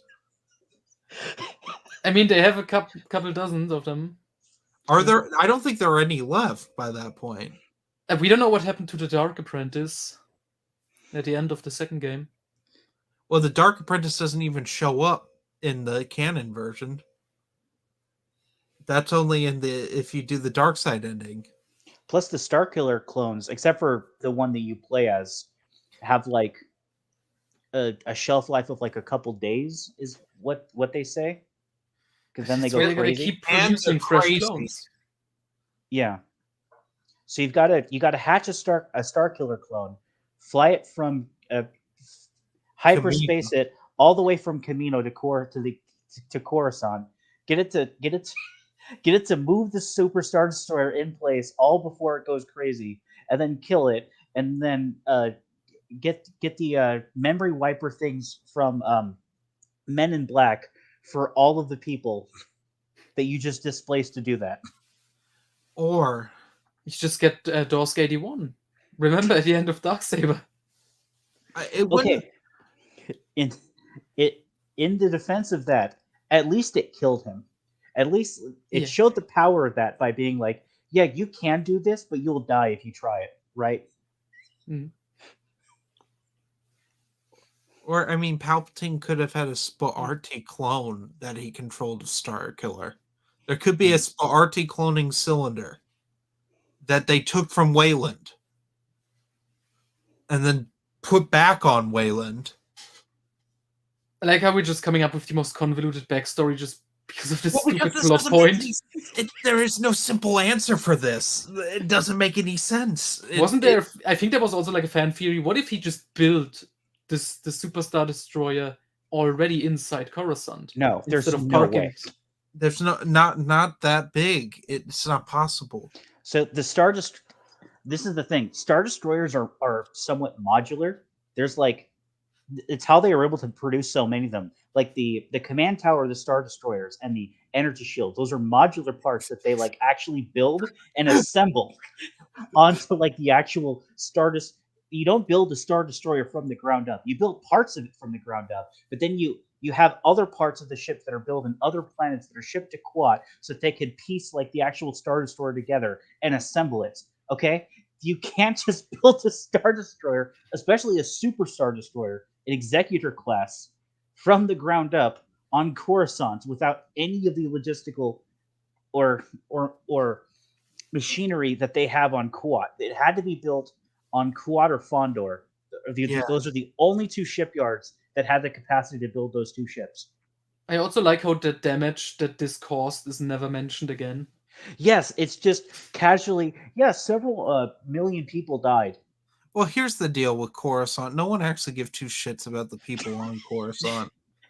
I like how in the Jedi Academy trilogy, Kevin makes a point out of like, oh, Dark Empire, yeah, that really screwed the planet up. So we have to like rebuild it with like these Wall-E robots. Well, let's talk about when the Sith invaded in Fall of the Sith Empire. That's never brought up again. I had this idea of a story about someone who was like born like The Mandalorians invade?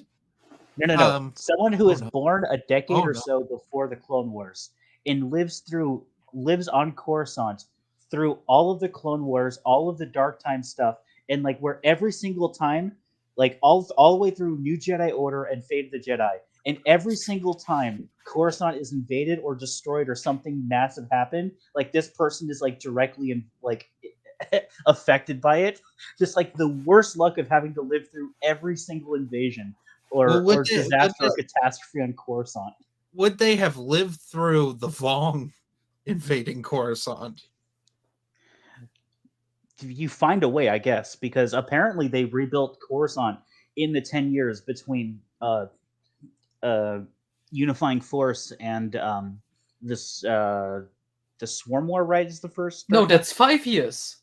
5 years. I'm sorry, 5 Even years, though at the end of Unifying Force, they're like, oh, that's gonna take a couple 100 years before we make this planet livable again. That's why John Ostrander like has like the best vision for Coruscant in the Legacy comic, where it's like partly Vong terraformed and stuff.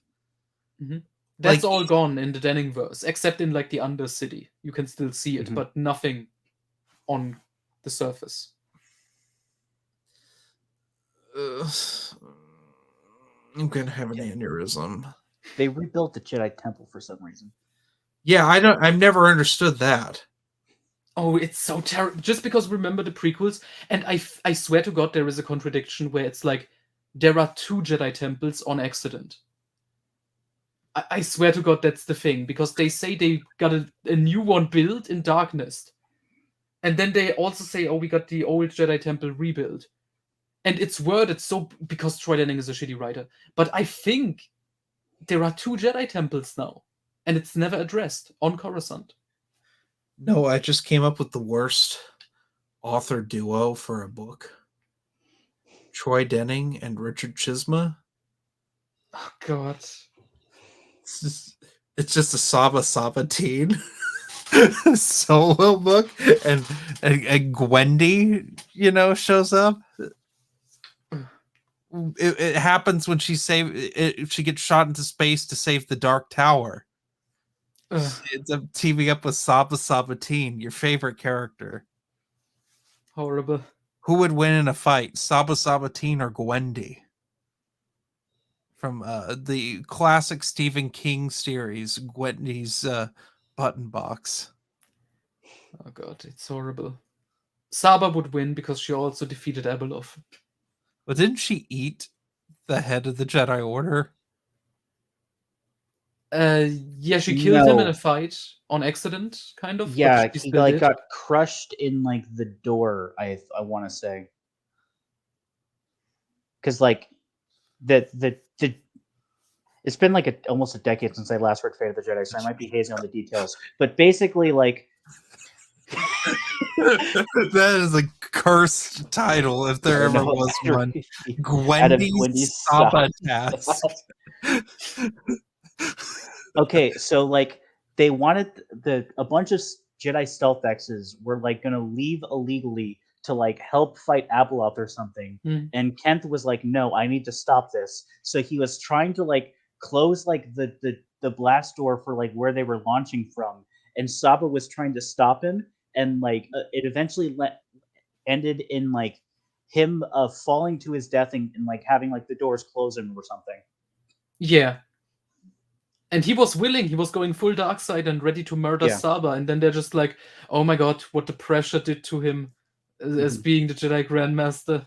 Well, that's because they picked a rando. Luke picked a rando, and probably the worst decision Luke's ever made. He made many terrible decisions in the Denningverse. Well, okay. This is partially the fault of the writers, right? But the way they wrote the rest of the Jedi Council, there was no correct answer for who leads the council after Luke goes. Yeah, because they're all terrible. The entire Denningverse, it's like, no, the Jedi Order is completely incompetent if Luke Not isn't only there. are they incompetent, they're all old. The only one who has any sort of hope is Ben, but he's like way too young. Yeah.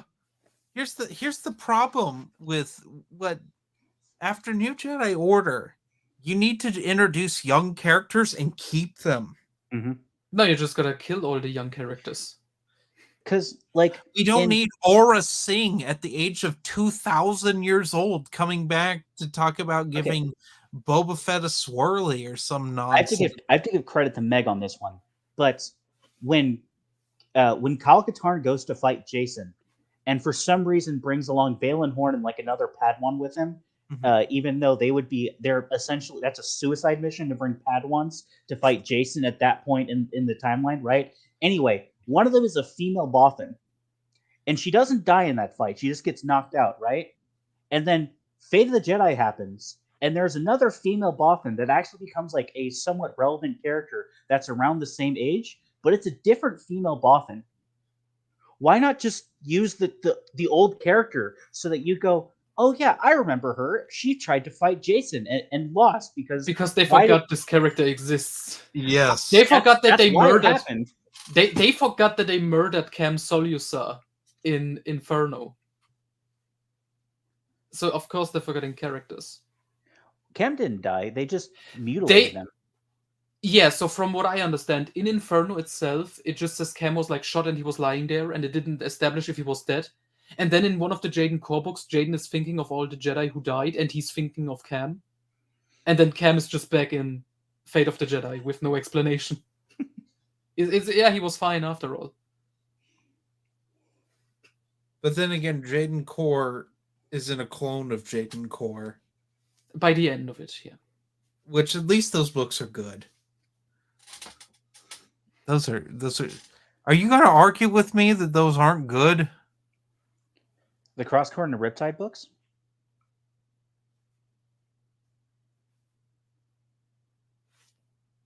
Jeremy's frozen. Nice. Not again. Okay, it's fine now. You're back. Do you not like Cross Current and Riptide, Noah? No, I like them. Okay. They're deeply strange books, and I love them for that. Yeah. I like how they have it.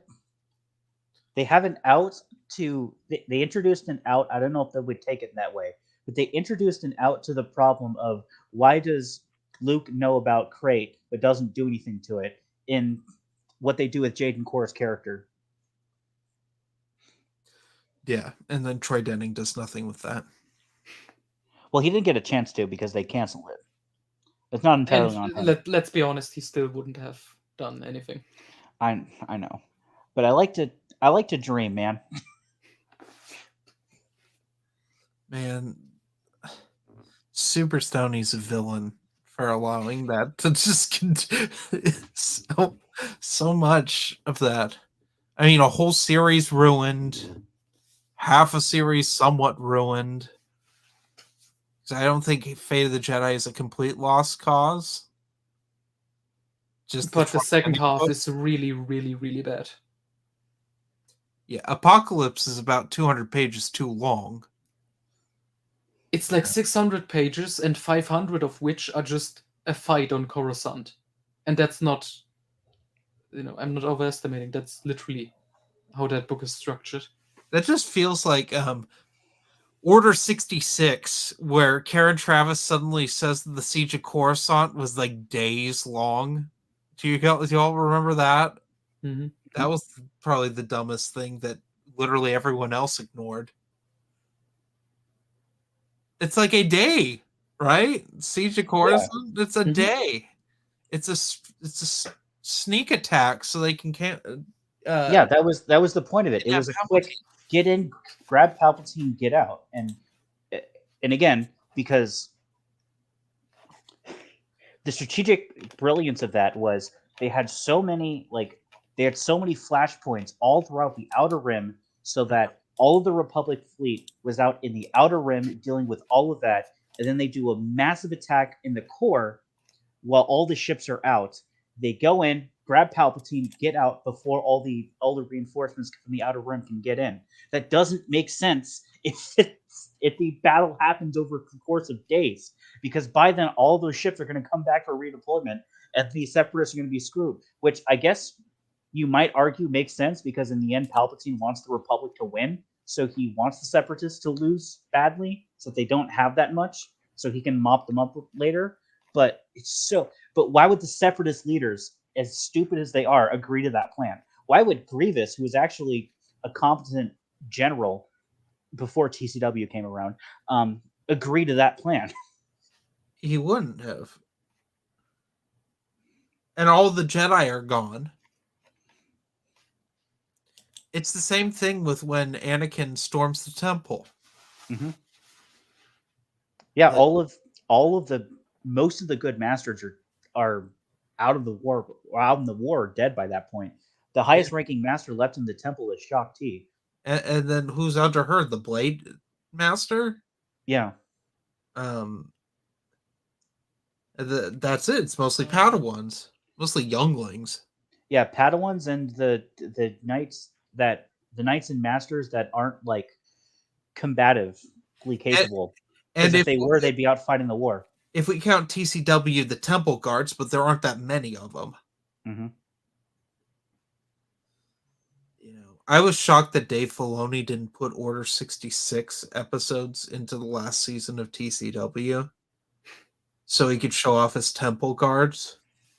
But Ahsoka was the clear, like, we have to show where Ahsoka goes. Even though she ultimately doesn't matter. Well, actually, she is the most important character in all of Star Wars. She's gonna Right. defeat Thrawn. She's gonna defeat Rey. I'm waiting for that movie.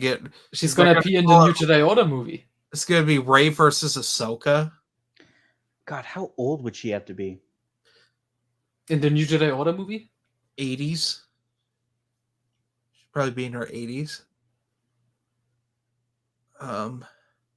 Well, no, because Force Awakens is 30 years after. It's like Darkness time. Yeah, So yeah, it's been 50 years since Clone Wars when she's 18 at the end of Clone Wars, right? Or 17 at the end of Clone Wars. yes, So she would be 67. yeah. She'd be old for Togruta. Yeah, because I think Togrutas lived till 80. Yeah, I think that's their average age. Yeah. Ahsoka would win. It'd be the most awkward, awfully choreographed fight scene ever put in Star Wars. They would cut away from it at least 7 times to show other stuff. Well, we didn't talk about the Ahsoka show on here because I don't want to, but I will bring up this one point. Rosie Dawson is not. She's in good shape. Don't get me wrong, but she does not like the lightsaber duel. Does And- Ahsoka actually fight in that show? Because from what Yes. I've heard, because I also don't care, but from what I've heard, she mostly does this. Oh no, she fights. She fights Ray Stevenson, and she fights Hayden Christensen, who's actually like putting a lot into it, and it's really noticeable that she's not. She fights a Well, few 'cause- people, but mostly Sabine, the most worthless character Dave Filoni has ever created. Actually, I don't know. That's a very high bar. He's made a lot of terrible characters. Well, the most worthless character he still uses. That's a tough one because Bo-Katan I consider an absolute worthless character. And then suddenly she's the main character of the Mandalorian series, so I don't know. Do you remember when Dylan, do you even remember who Bo-Katan is? Vaguely. She's the I wish I ginger in didn't. Death Watch, Yeah, I know. who's now a protagonist for. I've never understood that character change. She was straight up villainous for like 3 seasons. Oh man. Like- This just reminds me I have to read the Dark Disciple novel after my Republic Comics reread. Oh, you don't need to read that. I know it's going to be terrible, but I want to. It's Also the- because they're going to contradict that with that new season of Bad Batch or whatever. Ventress isn't dead. Is it confirmed that she's not dead? I don't think it's confirmed, but I don't know any other solution. Because people have said, oh, maybe it's a flashback. I don't know. Why is the Bad Batch still on? I didn't know it was still on until that controversy happened, you know. What controversy? With Ventress, you know, being in the trailer. Oh. Does she have hair? I think so. Okay. We're going for the emo look again. Mhm. I hate it. I hate it so much. But isn't it so tragic and dramatic and deep how she fell in love with Quinlan Voss and sacrificed herself? To bring him back to the light. Imagine reading the Clone Wars multimedia project and then, with no further context, Dark Disciple.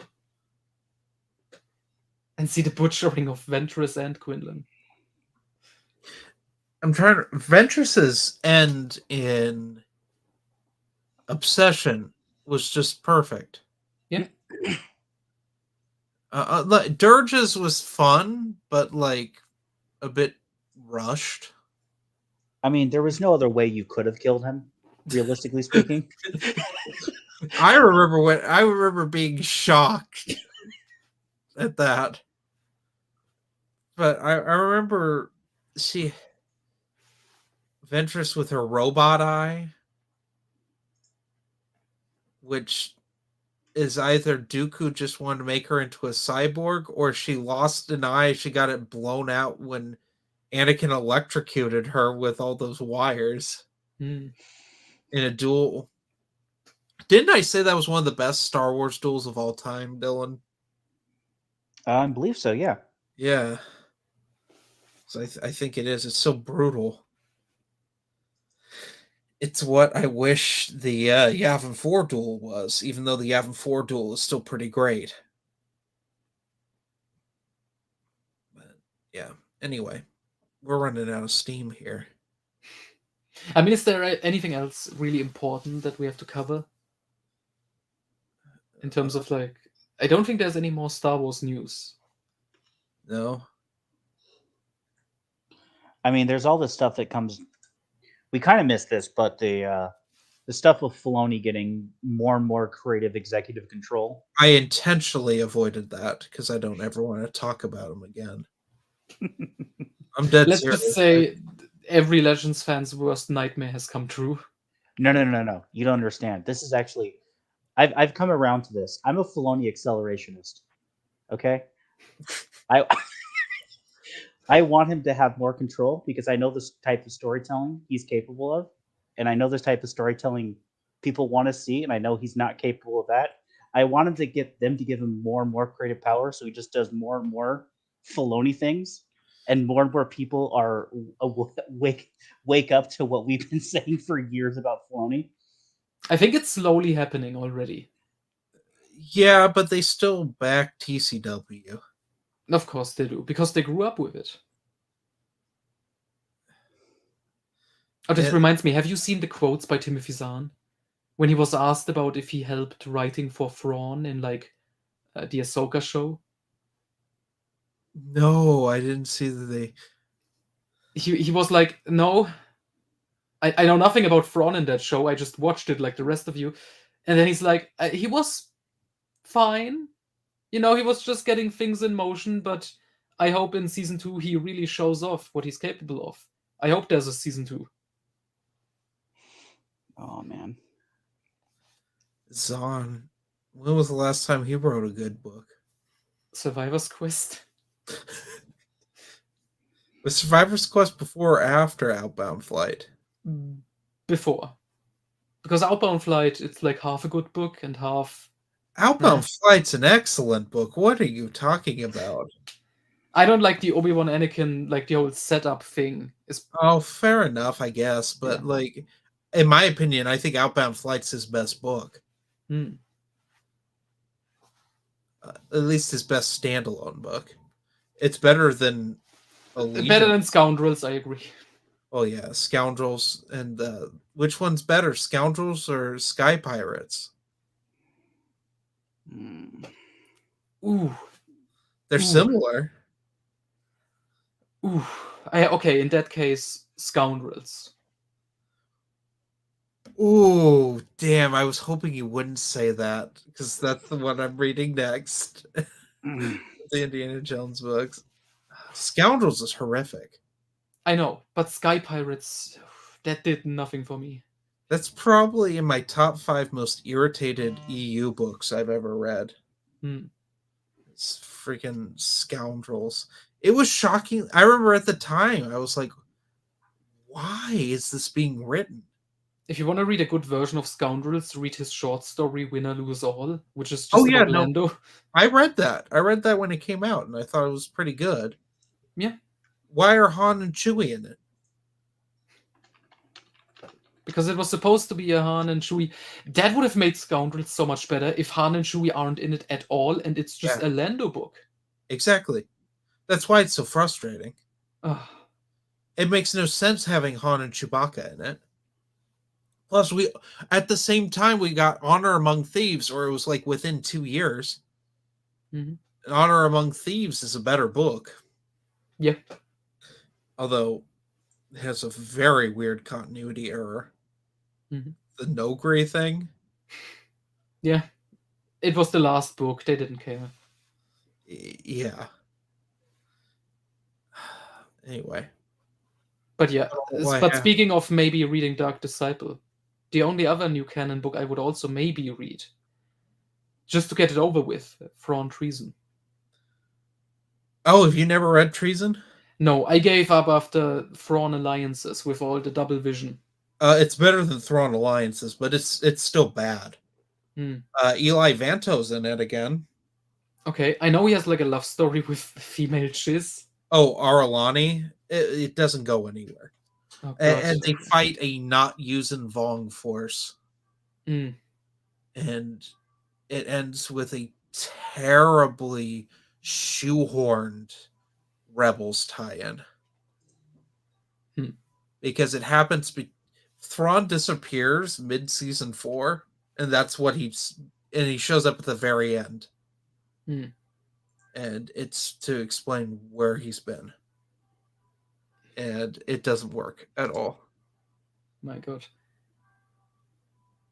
But yeah, I still have like flashbacks from Thrawn Alliances. It's so horrible. It is, yeah, that is Zahn's worst book. It's not just his worst book, it's one of the worst Star Wars books I've ever read. I think I dislike it more than Aftermath, in all honesty. It's, well, we hold Zahn to a higher standard than Chuck Wendig. I don't. No, Alphabet Squadron, I think, is worse than Thrawn Alliances. Ooh. Yeah. And that's Alexander Freed. Oh, yes, it is. But it's Alexander Freed when he's first forced to write diversity nonsense. God damn it. Because I remember really enjoying Twilight Company. Oh, yeah, no, Alphabet Squadron's not anything like Twilight Company. Shame. Or was it Resistance Reborn? That's a horror book. The Poe Dameron Finn team up book, although Finn's not allowed to do anything. And Rey's in it for 2 seconds to have one blaster fight, as well as Rose Tico. They do nothing. Oh yeah, and it's to explain where Snap Wexley, or as I like to call him, Fat Wedge, has been. And then it says Wedge and Nora Wexley won't be in Rise of Skywalker, and then they are in there.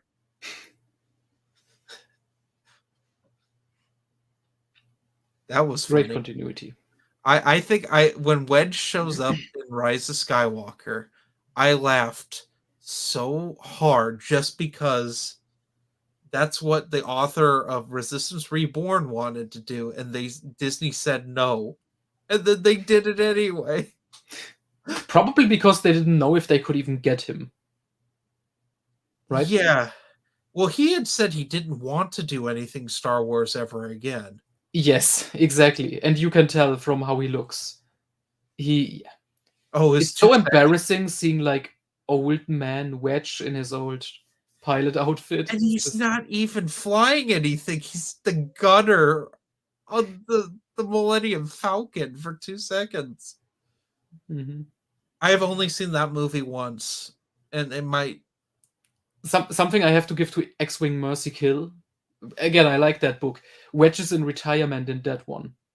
Yeah. And he wrote like his autobiography and stuff, and he's just enjoying, That's how it should be. That's how all these EU characters should be. They should be retired. Except for maybe Luke. But Luke should just be doing like a Yoda thing and taking a back seat. Mm-hmm. Weighing in on council decisions. Like, that's but what we have established the council is terrible and useless. Mm-hmm. Get a new Corran and Kip fight like little children. Kal-Katarn is apparently there, but he does nothing. And then the rest doesn't matter. I guess Silgal is on there, but... Yeah, Silgal is just there to like... Well, Leia's on the council and she does... Is she? Fuck all. Yeah. Silgal is just there to be like, we should bring back the old no attachment order. That's all she does, and like is the healer, I guess. Where did that come from? I don't know, but it's like a thing that she has Denning, in the Denningverse.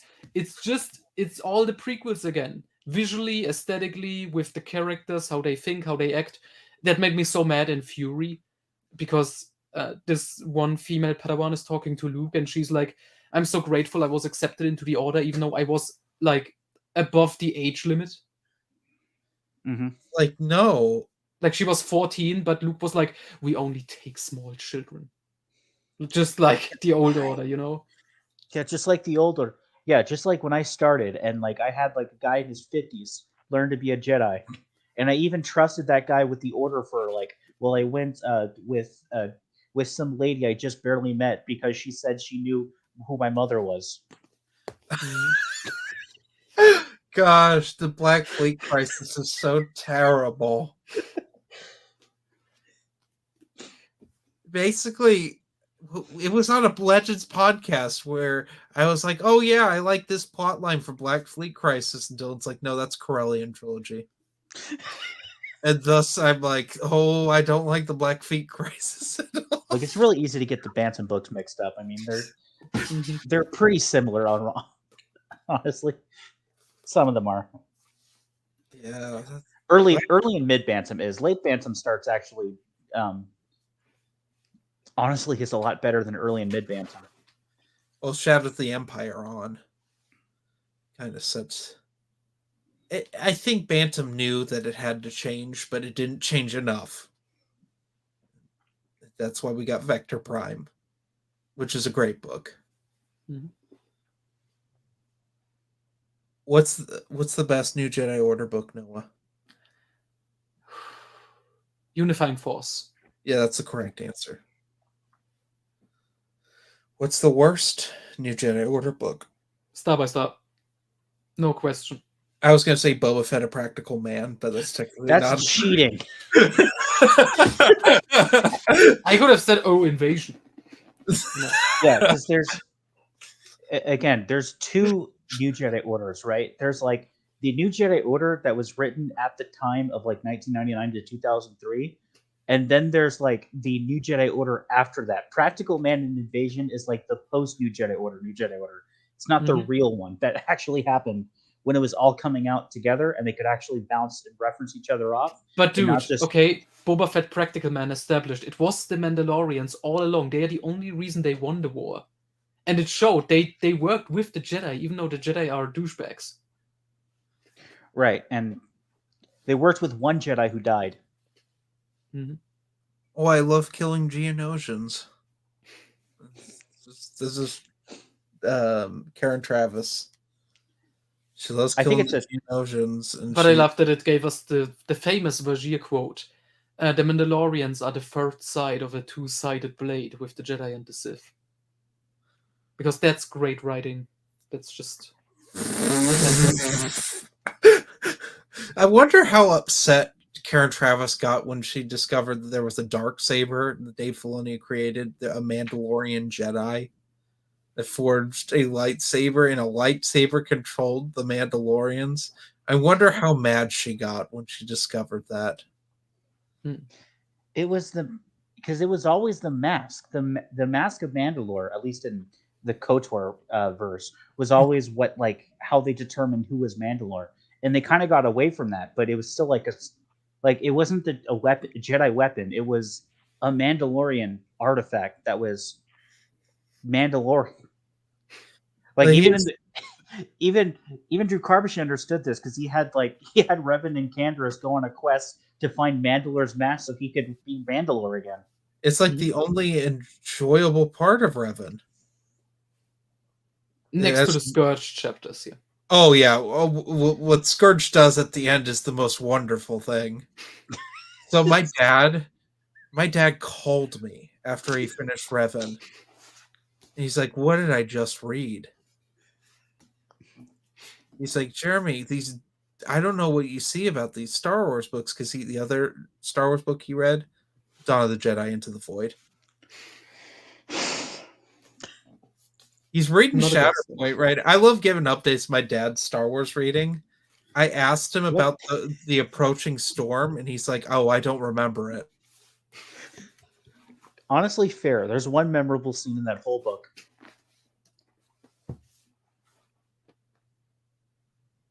Jeremy froze again. He was so In a he very was so great post. flabbergasted. He was so flabbergasted by me praising the approaching storm that he froze. His internet decided, no, we can't let that stand. Fantastic. Oh man, but speaking of the Old Republic novels, Annihilation, the best one.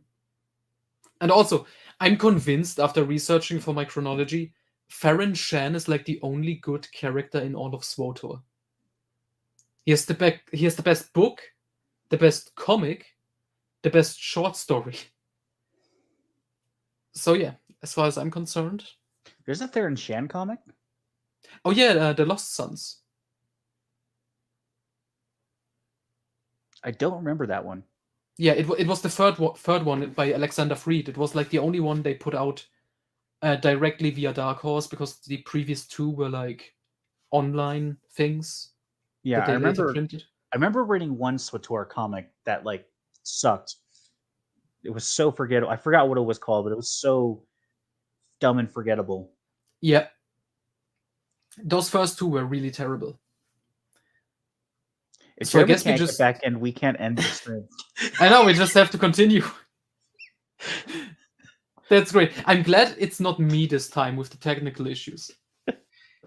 For a long time in Legends podcast history, it was always me with the bad internet. Mm. Oh man, but that's great. So in other news for books, next I'm gonna read a Jules Verne novel. I don't know what the English title is, Around the World in 80 Days. That one. Okay. That's gonna be fun. I'm just trying to read. That is the English title, I'm pretty sure. Oh, okay. Yeah, because I'm reading good books, some classic books, and something fascinating. Vonda McIntyre. An original novel by the famous Crystal Star author. Because it got praised by fucking Frank Herbert, of all people. Author of Dune. So...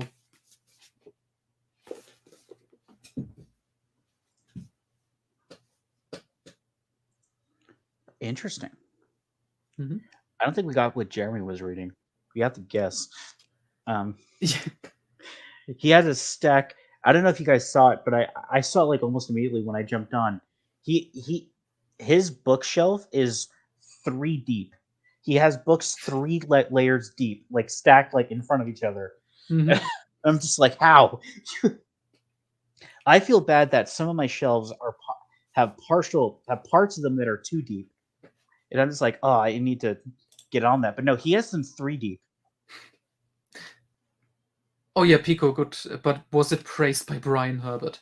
Oh, Dylan, have you seen that amazing picture of Brian Herbert and Kevin J. Anderson? No. That they did for Dune? Wait, I'm gonna tag you in the Discord, because that picture is hilarious. And we edited it because... Okay. It looks like a cover for a CD or something. Okay, check here. Yeah, okay, Pico, you did. But I suggested what you do. Ah. Sons of Dune. Kevin's face on that is amazing. Yeah.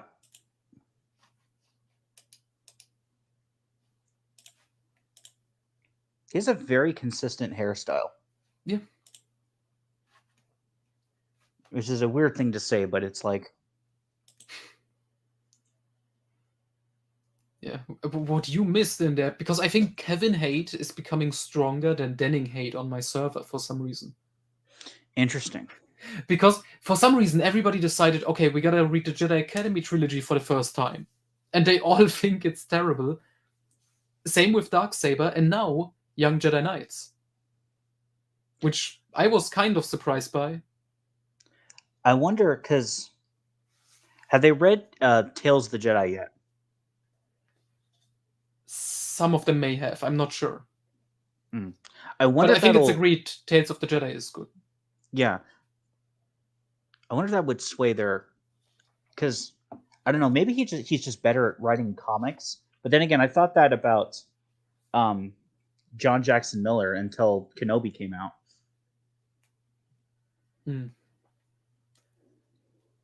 I mean, the only comics he wrote were Tales of the Jedi, where he had Tom Veitch as a co-author. Then he had Veitch's notes.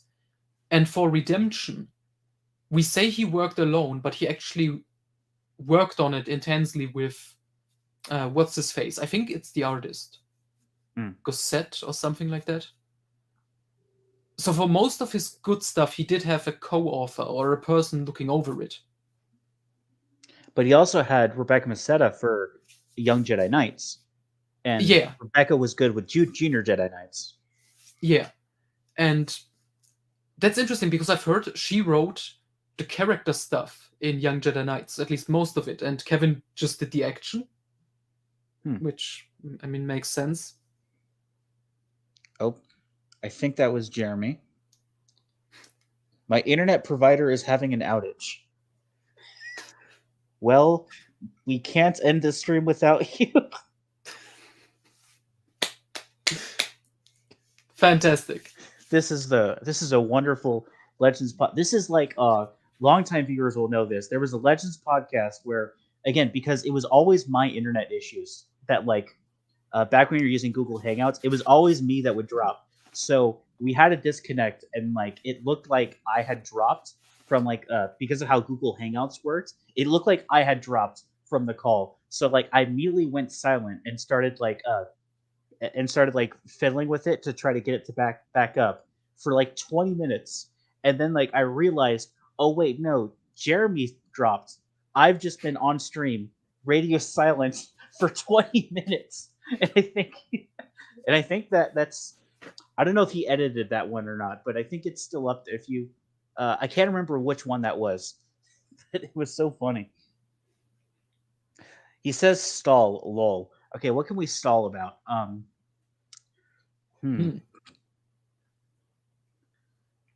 What haven't we talked about in a while? Star Wars. What are some other dead horses we can beat? Oh, Marcel, Jeremy had an internet outage. And his internet died, and now we are stuck here because we can't end the stream.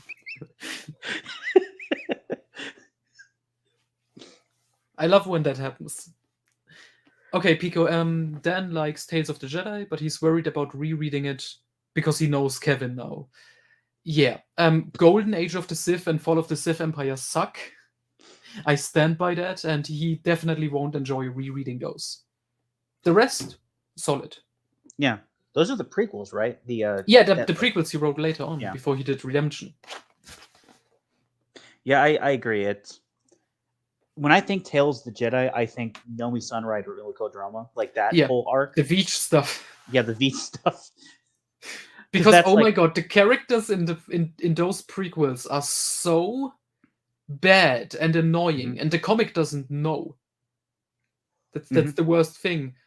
What's her name? Jory Daragon, the female one. Yeah, the Daragon siblings. Yeah, they're the only ones other than the Sith that I remember. And that woman is so terrible. She escapes from what was it, the Princess Theta planet or whatever. Jesus Christ! Sorry about that, everyone.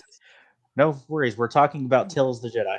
Yeah, we were ranting about how terrible the prequels are for Tales of the Jedi. Oh, you talking about the Omnibus and the Dawn of the Jedi? Or are you? No, we're talking about Golden Age and Fall of the Sith Empire. Yeah, they're not great. Those characters are terrible. The female one, I think Jory Daragon, that's her. She's so terrible. When she escapes from her home planet, she murders the security force there, and then she has the adventure in the Sith Kingdom and whatever, and she returns, and she's like, I gotta warn everybody, the Sith exist. I gotta warn you guys. And they immediately arrest her because of her legit crimes, and she's crying, why are you doing this to me? My brother is in danger. I have to warn you. Doesn't the Sith attack anyway? Yep.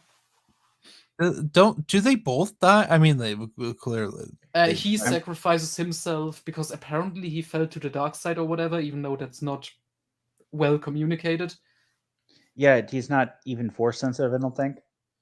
Yeah, he's just learning under Naga Sadao, and I guess he's turning slightly evil or corrupted, but we don't see it. He's just hanging out with him. He's like, okay, I guess I'm gonna stay here or whatever. Yeah. It's a great ending. Redemption's a great ending. Yeah. We were just talking about how in my server the Kevin hate is overtaking the Denning hate. Oh my gosh. And I was asking if, like, well, have they read Tales of the Jedi? Because that's his best work. But people also said Young Jedi Knights is his best work, and the two people currently reading Young Jedi Knights hate it. So interesting. You need to have more Karen Miller hate. Yeah, but there is only so much to hate from her. There's like I've talked about this, I think, in like Red Tails of the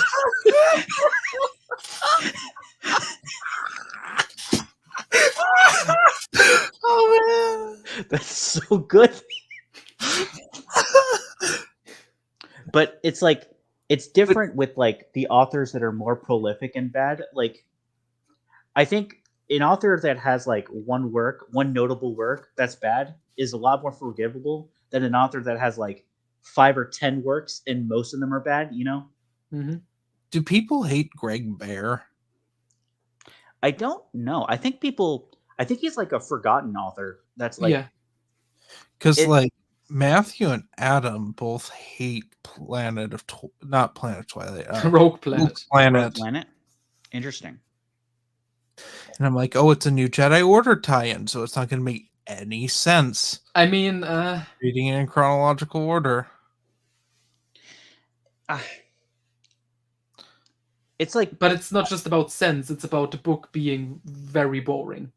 Yeah, because realistically speaking, you can read all of New Jedi Order not having read Rogue Planet and still like not.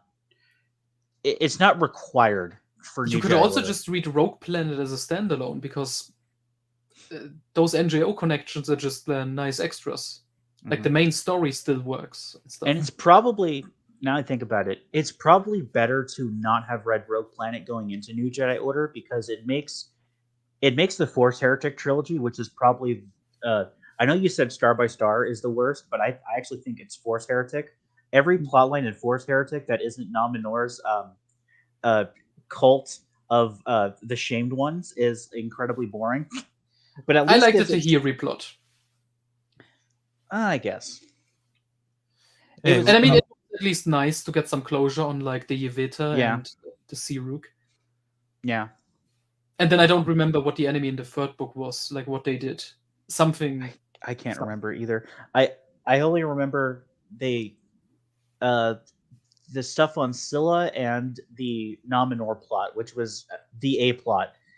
And unfortunately, immediately in the next book just gets thrown completely under the rug because, oh, wait, I can get my old job back and I just have to betray all these people, which is the most Nominor thing to do, but it was still frustrating. Yeah, but then it got great payoff in Unifying Force. Yeah. Good question. Do you guys think most of Zahn's work is bad? If you're counting, well, I haven't read New Canon. I mean, if I count New Canon, then yes, the majority is bad. Mm-hmm. Because Thrawn Trilogy is decent, Hand of Thrawn is decent, Survivor's Quest is decent, but already a little bit okay-ish. Then Outbound Flight for me is mixed. I hate Allegiance, I hate Choices of One, I hate Scoundrels, I hate Thrawn, I hate Thrawn Alliances. Mara Jade by the Emperor's Hand? That's just at most. It's kind of boring, so yeah, that's also not good. Mist Encounter? I think Mist Encounter was fine, but like Crisis of Faith, the short story that's supposed to be set right before the Thrawn trilogy, but Thrawn is like the anti-hero Thrawn and not villain Thrawn like he originally was. Yeah. I like all of his Clone Wars short stories for the Insider. Okay. Where he sets up just about everything except for Sabaoth's clone. But like the RT cloning cylinders are explained, like that stuff's explained. Because that is always that weirded me out because I read the Thrawn trilogy for the first time myself after the prequels came out, and I'm like, they're cloning these people in like a day? They're like instantly growing people and they just don't have brains? Is that what the Clone Wars were originally meant to be? And it's like, no. No, this is like a weird experiment thing. Mhm. If you want mindless drones. But yeah, talking. Oh, you just reminded me with like ideas of the original Clone Wars. I'm looking forward to rereading the Siege of Seleucami arc of Republic. Because that actually has clone army versus clone army. There are, like, I think people don't realize that there are other clones other than the Jango Fett clones made on Kamino. Mhm. And like clones are a thing in Star Wars. Mhm. I would Yeah, say Camino is even referenced in ironically enough the Karen Travis novels. How like, because they like, I remember it was Plagueis when they're meeting with the clones because they originally wanted to clone the Yin Short because they have like force resistance, and they're just like, yeah, that's not gonna work. If you but in our experience, humans are like easier to clone. So if you can find like a human, that would be probably better. And that's how they end up getting Jango Fett. Yeah. Mhm. I always there's that weird clone army at the end of Republic comics that second last Quinlan Voss story. Yeah, the Morgukai army. Yeah, that's a weird thing. That's fun. I think that was Ostrander going like, this is what we imagined growing up without the prequels, what the Clone Wars would look like. Yeah, because that was what kind of Lucasfilm alluded to in the 80s. Because they had the trading cards, which feature. Have you seen those with the weird concept art? I saw some of them like a group of Yodas worshipping a Yoda statue, or like the original Padme and Anakin. Anakin and the twins are little kids. Mm-hmm. Which that's just a whole weird thing that Lucas changed that. Because like the Bantam stuff kind of references that too. Ooh, this is a fun question. Do you think if the EU was still going, they would have done a second Clone War? Like there was a second Galactic Civil War. If Troy Denning was still in charge, absolutely. Or even Abel Gepenia, because he was trying to make the Alpha Prime storyline canon. Remember From that? the Battlefront series? Oh no, from the old Kenner toy line. They wanted to do a story after Return of the Jedi with a bad guy called Alpha Prime, who was like one of the designers of the Clone Wars. And he would attack the galaxy with his clone army. He had like a clone of Tarkin. Mm-hmm. Yeah, okay. And Abel Gepenia was trying to make him canon with his Skywalker's novella, which he is. The character Zeta Magnus is Alpha Prime. He was setting it up slowly. You could technically call the Thrawn campaign the second Clone Wars, because by the end of it, his army was mainly clones. Mm-hmm. He was even cloning Force users, as we learn in the Jaden Core duology. Mm-hmm. And cloning, oh shoot, Jag's father, who I can't remember the name of for some reason. Lorne? No, Jag, Phil, Sunser Phil. Oh yes, he established sleeper cells. Yeah. And then they decided to be farmers instead. My favorite part of the Hand of Thrawn duology was when they find all the sleeper cells, and they're just like, yeah, we know we're sleeper cells, but we just like a life of farming instead, so we're just going to keep farming on this backwater planet. Years.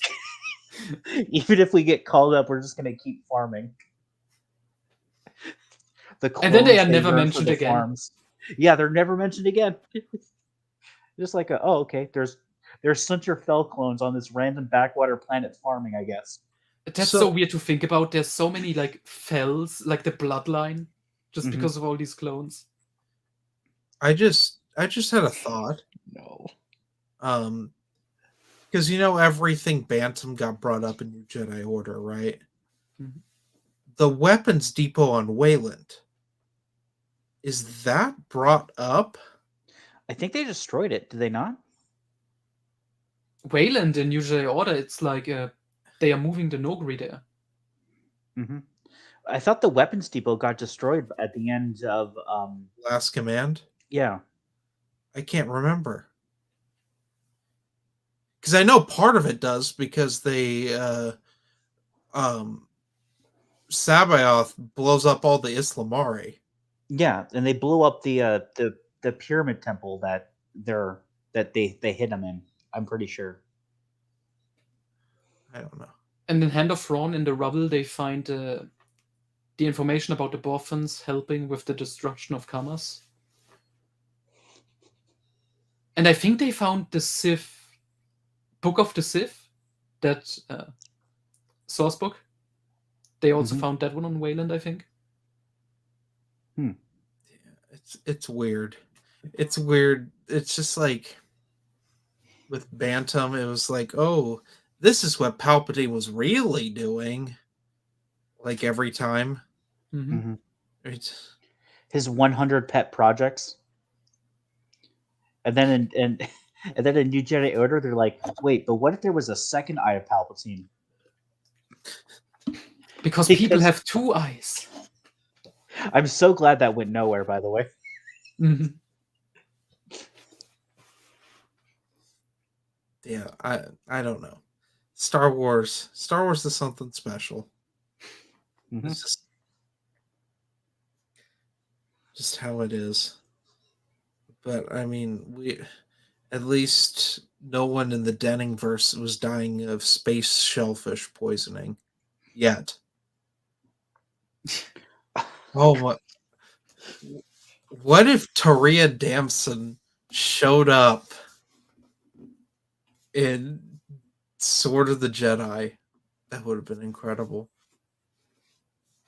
She's just like in a space wheelchair because of her A hover poison. chair. Yeah, she's like in like Yoda's little hover chair. Good. I'm so glad Siege and Gambit got never incorporated into anything else. Oh my god! Karen Miller was trying too, Mm-hmm. because like that, especially Siege. I'm surprised because Karen Miller wrote one short story in the Denningverse. She wrote the prequel short story for Mercy Kill, which is actually decent. But I'm surprised she didn't make any reference to her Clone Wars shit. Yeah, I don't know. Maybe she thought it was too long ago. Hmm.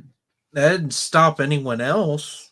Fine Edition's Abeloth came back in her body.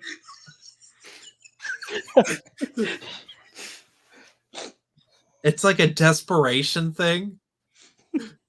Like Abeloth can barely move. She's the dagger of Mortis. She really matters. Oh man, Obi-Wan love interests. They get worse every time they introduce a new one. Mm-hmm. I don't- Except Aniline from Kenobi, but that's kind of That's doesn't count. yeah, Yeah, I because they never. never do anything. It's just Yeah. like it's completely one-sided. Because he's not interested in her at all. Yeah, that's why it works. I don't even the Siri one. I go back and forth on that because Siri is such a pain in the ass in Jedi Apprentice. Oh my god, Dylan, have you read Jedi Apprentice? I have not. Okay, when Siri's introduced, she barely has anything to do. She shows up in book 7, the Captive Temple, because they're in the temple, and she like has no respect for Obi-Wan because he left the Order for a while and he just came back. But they end up on this planet. I can't remember what that planet's called. It's the one where all the people are a little force sensitive and they have visions of what's implied to be the Death Star, even though it makes no fucking sense. It would be the Death Star is going to come and destroy them. I think it was the galaxy gun was tested on their planet. Because we know what planets were the Death Star lasers were tested on, right? Like the Death Star confirms those. Mm-hmm. There aren't any others. So I think it was another Palpatine super weapon was tested on their planet, and they were just having visions of it. But Siri just keeps getting Obi-Wan in trouble, like that whole book, and she's like can't be undercover, and she's just a horse's ass the whole time, and I'm just like, Siri, shut up. I know you don't. Oh, speaking of which, Siri just popped up because I told Siri to shut up. My phone. Classic. Oh man. Yeah, and then she like disappears for a while and just randomly shows up with Obi-Wan again in during the Clone Wars. Well, she's in Jedi Quest, if I'm not mistaken. Oh yeah, she's big in Jedi Quest. Yeah. Yeah. She's in Jedi Quest. She dies in Secrets of the Jedi. Yeah, that's what it was. Spoilers, everyone. Siri gets killed, which is mentioned in Kenobi. Which is a great book, Secrets of the Jedi. So obviously Matt Wilkins hates it. Does he hate Secrets of the Jedi? On his reread, he really came to dislike it. Why? Matt, ask him. He also doesn't like Redemption anymore. The Tales of the Jedi comic. How? I've not seen that review. How? He thinks it's unnecessary. He thinks, what was it? The Sith War was a better ending, and we don't have to check in with the old characters. He says unironically while defending the Denningverse, which stuck around with the old characters for way too long. He doesn't like Firestorm? That's like a legit great short story by Kevin. Oh, I thought you were saying Wildstorm. He's a big fan of Wildstorm comics because it's his era of trash comics. Yeah, the two best things Kevin wrote that even Kevin haters like, Matt Wilkins, the biggest Kevin fan, hates. Now he's going to say he doesn't like Bane of the Sith either. It contradicts the novel. It doesn't really. He's going to say Jedi versus Sith is better than Path of Destruction. Because it came first. Yes. That's how it should have been. I can't believe Drew disrespected the comic like that. He's like, you know. I mean, to be fair, I have seen one moron actually saying, I hate the Legacy comics because they ruin what Fate of the Jedi set up. What? Yeah. People don't look at publishing dates.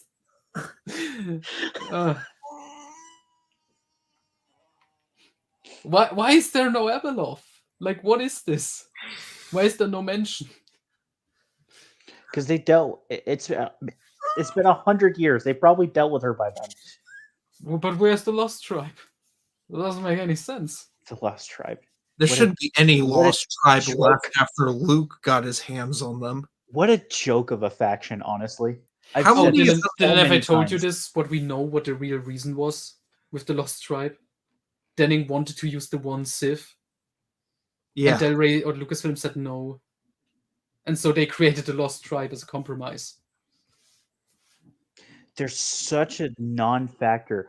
Luke and Ben, after Luke has been like beyond shadows for like a week straight and is like malnourished and sweating, take on a dozen of them and kill all but two. Because with ease. With ease. That's not even the worst. Alana Solo, who is literally 9 years old, murders a dozen of them with her blaster.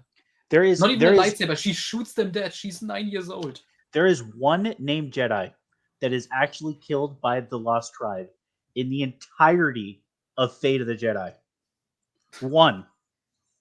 Luke Who was lost half of the Order during New Jedi Order. The Lost Tribe killed one Jedi. Who died? Basil Warb, I want to say his name was. Alana's friend? Yeah. Yeah, that guy. He's the only named character. He's in the his only named discount Jedi. Ganner's Last Stand. Yeah, discount Ganner's Last Stand. He's the only one that the Lost Tribe manages to kill. The Jedi give up the Republic to the Lost Tribe and and then re-infiltrate Coruscant. And there's and like kill 2,000 or thousands of them. 3,000 Sith on Coruscant, and the Jedi take them out with ease. Without a single loss. And the Sith, they were too busy doing stuff like their Alex Jones podcast, where they're like, Luke Skywalker, the Jedi Grandmaster, was a spice smuggler. It was all a drug cartel, the entire Jedi Order. And after all of this, the end of Apocalypse has the gall to be like, we need to find Kesh because the Lost Tribe are a problem. We need to deal with them. No, you don't. They are. And Kesh was completely fucked up by Adeloth. She destroyed the main capital and killed like millions more. And again, no sense of scale or anything because we don't know how much of a threat the Lost Tribe still is. How many are still out there? Yeah, because thousands of them were killed in the war with the Jedi. How many are left, honestly?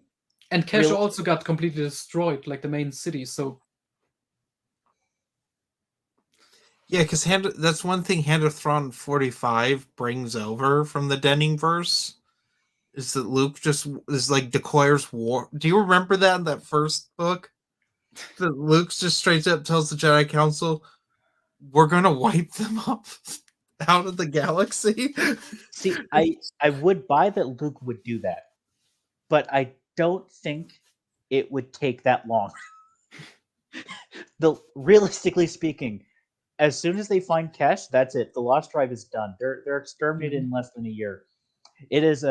It might be the first time in history where someone says the boys will be home by Christmas, and they were actually right. They'll be home by Life Day. By Life Day, yeah.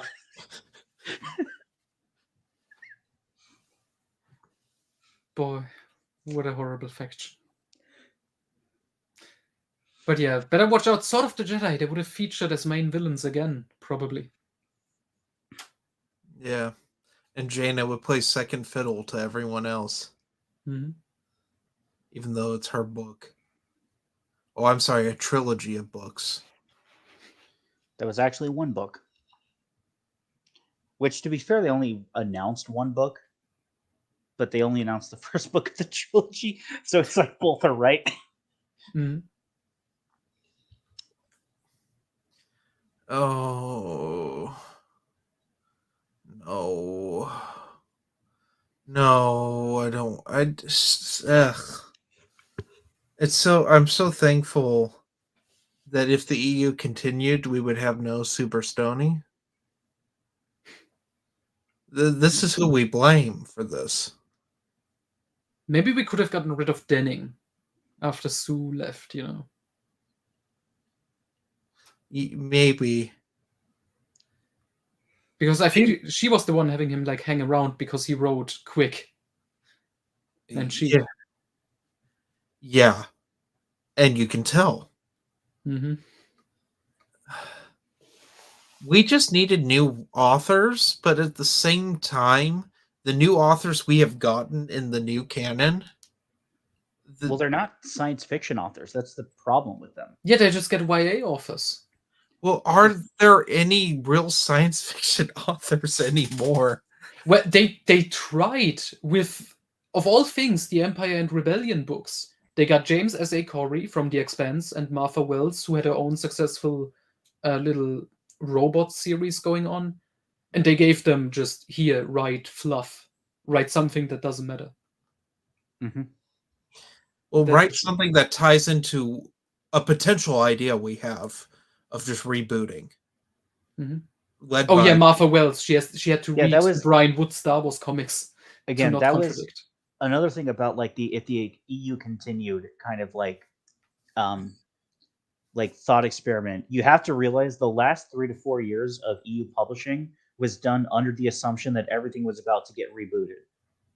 Mhm. So an EU continued with like you have to rewrite everything. You have to like recontextualize everything post 2011 to you know. I would go further and say 2008. I don't think they were in full reboot mode yet. Oh no, but that's when the fuckery began. That's definitely when the fuckery began, but I don't know if they were fully in the this is gonna get booted soon. Can we just stop it at 2005 when Darkness came out? Just prevent that from happening as well. Oh, was that 2005? I thought it was. Mhm. Yep. Well, yeah, it would have had to be because Legacy of the Force came out in 2006. What I like, on my server, they found a quote by Sura Stoney or someone saying like, "Oh, there's no plans for anything after New Jedi Order," because that was supposed to be the end point. And then they were like, it sells. Yeah, Let's do 9 books this time. Mhm. that's just insane. At least in Legacy of the Force's defense, at least it had enough story for that the 9 books made sense. But then it didn't use the space. Like, we talked about this. The Second Galactic Civil War is a non-existent conflict. Well, I know, but that's more of the incompetence of the writers. Yeah. It should have It's been not like Fate of the Jedi where the main villain isn't even introduced until about halfway through. Because they probably, let's be real, they were probably writing Fate of the Jedi as they were coming out. Mm. Ew, it's like what the Disney writing motto. Don't have a plan.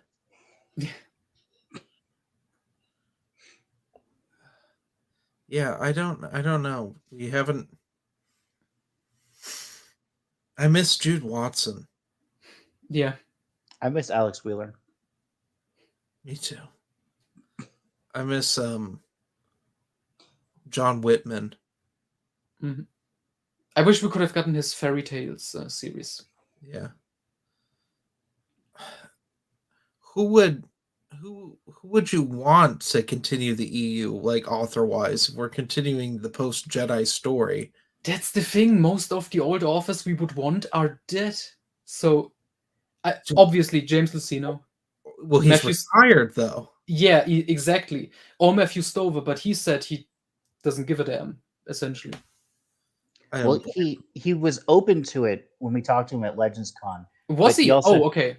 Then I'm but just he also mixing it was up. like, someone asked him the question of, hey, under the table, if like, fan fiction, would you? And he's just like, I don't know if I can. And that was more of like the legal thing of it. Okay. But he was open to it because I would love to see him be like, hey man, all right, Crucible to Legacy, make it make sense. Go. He really was open for that. Yeah. Oh, okay, that's interesting. Well, wasn't even the Sean one they Stewart. were going to try to contract to finish Karen Travis's Commando books? Yeah. Mm-hmm. And then he had health issues around the time that it got delayed, and then everything got decanonized. Health issues, was that an excuse? Like, did he read Karen's books like in preparation and he was like, it made him sick? I don't know. Unfortunately, the Legacy of the Force supposed to exist, so you couldn't do this. But I honestly think the best way to end that series would have been to have they get found out on Mandalore and just have an epic last stand. I mean, that's kind of what Hand of Thrawn 45 alludes to, that in his thing. I keep bringing his up because it's just the most baffling thing that people like that. But do you remember this, Noah, when they're like, oh yeah, Darman went crazy and led the stormtroopers to Mandalore and we had to kill him? Vaguely, yeah. But I don't care. Yeah, I don't know. But her notes said Kor was the one that was going to turn them in, and then Cal had to kill him. Yeah, I don't. Because he was one of like the Sparty Fresh Bash ones. John Jackson Miller I think he did like a Reddit like AMA, and he was like, "No, I'm fine being like specialized in one area, which was like the old Republic stuff." Mhm. And I think that's perfectly fine to I mean, stay now within your. he writes pre-Phantom Menace stuff. He just has a. Yeah, Has that book dropped yet? I don't know if it has. I don't know either. I don't keep up with the canon releases I think anymore. I don't think so. I think it's coming out at some point soon. It's the one that everyone's excited for. Mhm. It's just an actual Star Wars author. Oh, but what about the return of what's his face, Steve Barnes, with his not Shatterpoint, Oh, I didn't know. The Glass Abyss. That's the title. It's coming out. It's a Mace Windu novel Oh, by oh, Steve Barnes. And the cynical part of me knows exactly why that's happening. I mean, one, because Mace Windu is still popular, I guess. But also, I know why they picked Steve Barnes. I want to be wrong, but I can guess why. You know the reason? no. I know. Yeah. I don't. Because, yeah. Well, there is a Mace Windu novel called Shatterpoint, but it's written by a white man. Oh, Steve Barnes not white. Yeah, he's black, which I also didn't know for the longest time, but learning that, I hope I'm wrong, and they got him for his like writing ability, but it's Disney, so When's Steve Barnes write? The Cess's Deception That's- and the Hive, which I think the That's- Hive is better than Cess's Deception. Cessa's Deception is the one where we have our first clone love story, right? yeah. Mhm. Pre Karen Travis. Yeah, which was bad. And With someone who actually knew Jango Fett and dated Jango Fett for a while. And then she falls in love with one of his clones, who is an ARC trooper. okay. It's also Doesn't the she one. say he's like a brother of Django? Which at most he's a son, Yeah. and that's It's weird. also the one that has Count Dooku on the cover, who never shows up in the book once. Yeah, it's an early Ventress appearance, if I'm not mistaken. Yeah. And Kit Fisto. It's like Yep. the one novel Kit Fisto gets. And Yeah. Obi-Wan's a negotiator, like he's a diplomat more than like in Mhm. general. Yeah, but It's- they sent him to an op that's like, oh yeah, raise the local militia to overthrow the separatists for some, when that's like Obi-Wan's just there because Obi-Wan would sell the book. But realistically speaking, Kit Fisto should have been the only Jedi in that assignment. Mhm. Okay. But I like how the Disney canon is. It's like a poetry it rhymes type of thing with all their books mirroring the EU. But badly. Yeah. You want Shatterpoint? We got Glass Abyss. You want the Thrawn trilogy? We got Aftermath. You want X-Wing? We have Alphabet Squadron. You want Bounty Hunter Wars? We got Phasma. No, they got War of the Bounty Hunters in the comics. Oh, well, that's the rip on the Bounty Hunter Wars comic. Oh man. You want X-Wing comics? We have Poe Dameron. And Oh, that's not God. that bad. That's probably the best. The only thing I know about the Poe Dameron comic is that one panel where he's like fighting a giant kaiju. Hey, I'll tell you, the Poe Dameron comic was actually had effort put into it. So, Well, that was early. no, I'll tell you what, they weren't putting effort in from the beginning. I mean, Luke and Vader fight in Star Wars #2. Number 2, That's indeed. right. The legendary can rant when you quit reading canon because of that. First time I quit reading canon. First of many. Man, I have not touched anything canon since the Rise of Skywalker. Actually, that's not true. I watched the Obi-Wan series and wished I hadn't. My dad watches all those, and I just like, why? And he was like trying to defend season 3 of The Mandalorian. I'm like, Dad, how does it feel that the Is he hyped for the what's his face movie? No, he's not. Because he Re- did not like Ahsoka. He thought it was like the most boring thing he'd ever seen. But he liked it more than Book of Boba Fett. The movie that's titled The Mandalorian and Grogu. Apparently. Oh, is it? Yeah, by Jon Favreau. Oh, well, I've heard. He's making that, and then Dave Filoni is making his Heir to the Empire movie.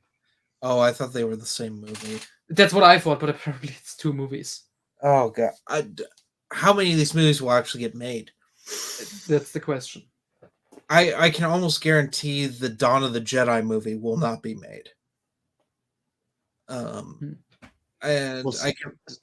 someone noticed I forget who mentioned this, but I saw someone recently say a lot of these Star Wars projects that get announced are curiously always announced whenever there's like a Disney shareholders meeting about to happen.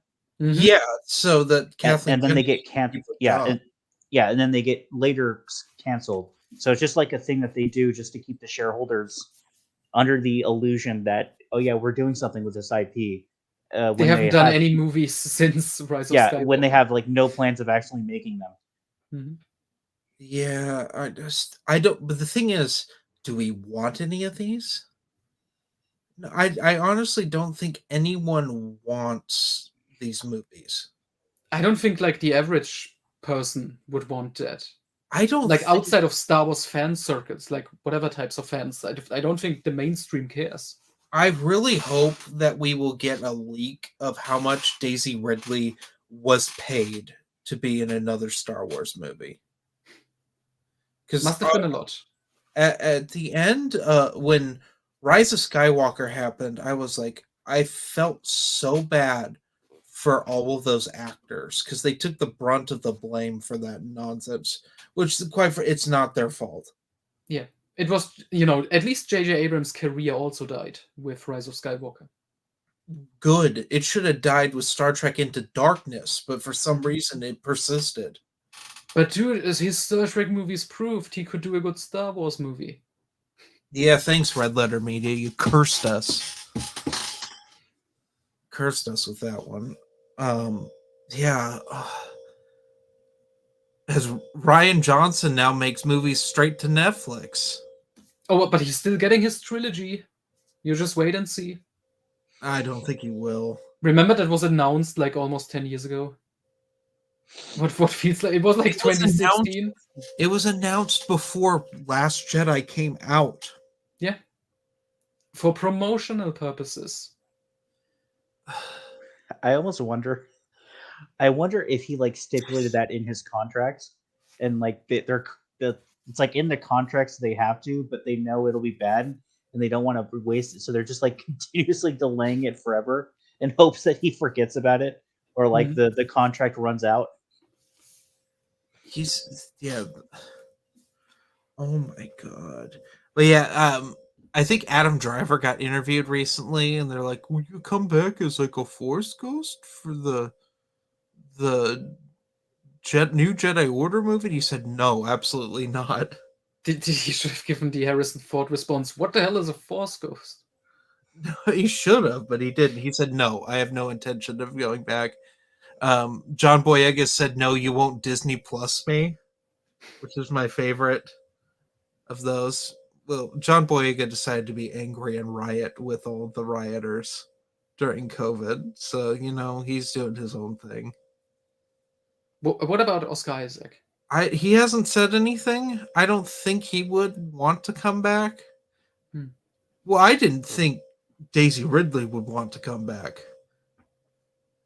I wonder what it's like to play the most boring hero ever. Well, I think that's why she wants to come back, is because what are the work is she getting at this point? Yeah, didn't she only do some voice work, but like nothing big in terms of acting? Like, yeah, I know she was in Orient Express. Yes, she was in Orient Express. That's like the only movie she was in I can remember. Oh, and some movie with Tom Holland that flopped hard. Oh, yeah, that's right. I forgot about that. But no, here's the thing.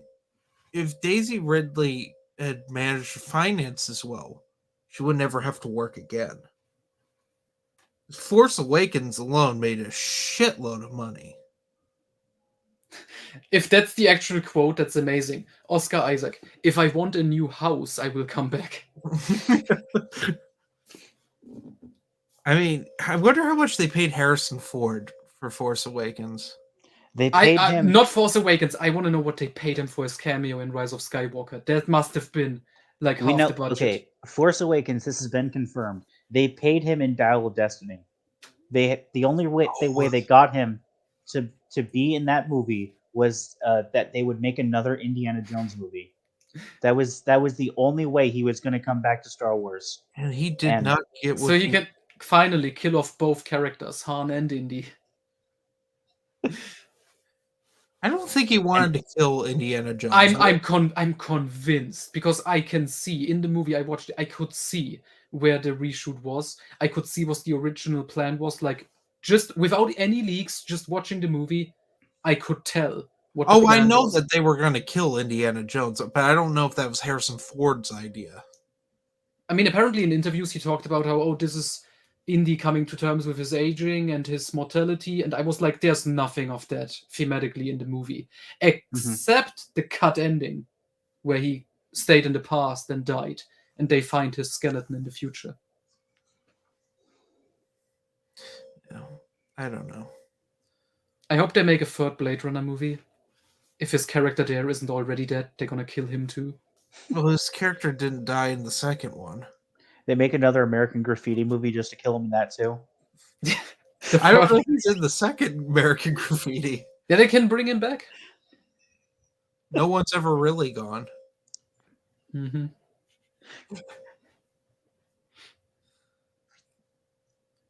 He fights Palpatine. I am. I just want to say I'm all the characters. Man to have a fist fight. Can't you tell I'm tired? Yeah. We've been going out for 3 hours. Yeah. But I'm glad we came around to bitching about Indy and how shitty Dial of Destiny was. I felt bad forcing people to watch that with me. You made other people watch it with? Yes, Gabby, he did. Oh my god, you're gonna love this, Noah. He made people watch. Gabby and I saw it on a date in like the theater, and we got to the 2-hour mark, and Gabby does not sit through movies that are more than 2 hours. It's not her thing. Like Attack of the Clones, she got up and like did a bunch of chores and stuff, and it's like, is the movie still going? But because we were in a movie theater, she was like, 2-hour mark rolls by, she turns to me, she's like, is it done yet? And I'm like, I wish it was. Pico in the comments here is right. One of the guys I watched it with made his daughter watch it alongside us, and that was the first indie movie she had ever seen. How old was she?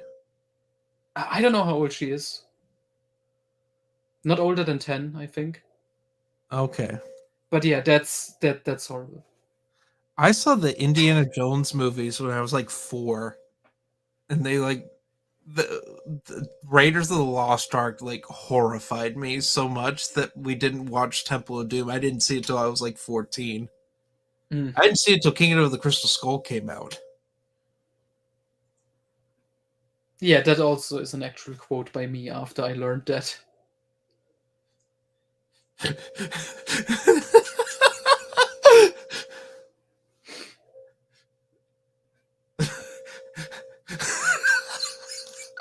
Incredible. Hey, that's pretty much how Empire's End ends. Mm-hmm. So I listen to the audio dramas. Oh my god, no! They're gonna recreate the Raiders moment, but it's Palpatine with a sword doing and then Han just shoots him. No, he does the weird spin thing from Revenge of the Sith. Han just shoots him in the face. Fantastic. Harrison Ford really ruined both characters for me. But especially Indy, holy shit, what he did in that movie. He was actually more fun in Rise of Skywalker in his cameo because he was so clearly not giving a shit. He was drunk, he was unshaven, unkempt. He didn't have to interact with like anyone. Yeah, he just they just brought a green screen to his house. They might have. I don't know. It looks like he's in the same shot as Adam Driver. Yeah, Adam Driver drove along with, he brought the green screen and they Oh, quickly filmed that. Yeah, that's fine. Adam Driver, I feel like the worst for him because he really acts his heart out in those horrible sequel movies. Someone has to. Yeah. Because Daisy Ridley and John Boyega, they're okay. But they're very one note. And I'm not saying Star Wars movies have good acting. The prequels exist. I can't say that. But Adam Driver is like leagues above like anyone else in those movies. Even Carrie Fisher. Well, Carrie Fisher, that's a whole nother one who does not give a shit. Mm-hmm. She didn't give a shit so much she didn't want to be alive for the last one. Too soon? Maybe. Well- I mean, I audibly laughed really hard when she died in that movie. Because it was so funny. First, when they just reused footage from Force Awakens, and then when they put like a guy in a wig in the background getting taken away and pretending like, oh, Leia is sick, she has to rest. Well, you know why they had to do that? They used their motion capture didn't work. Because there's some motion capture in there. I think Billie Lourd her daughter is I almost said Billie Eilish. That would have been really funny because they just had Billie Eilish as a stand-in for Carrie Fisher. Better movie.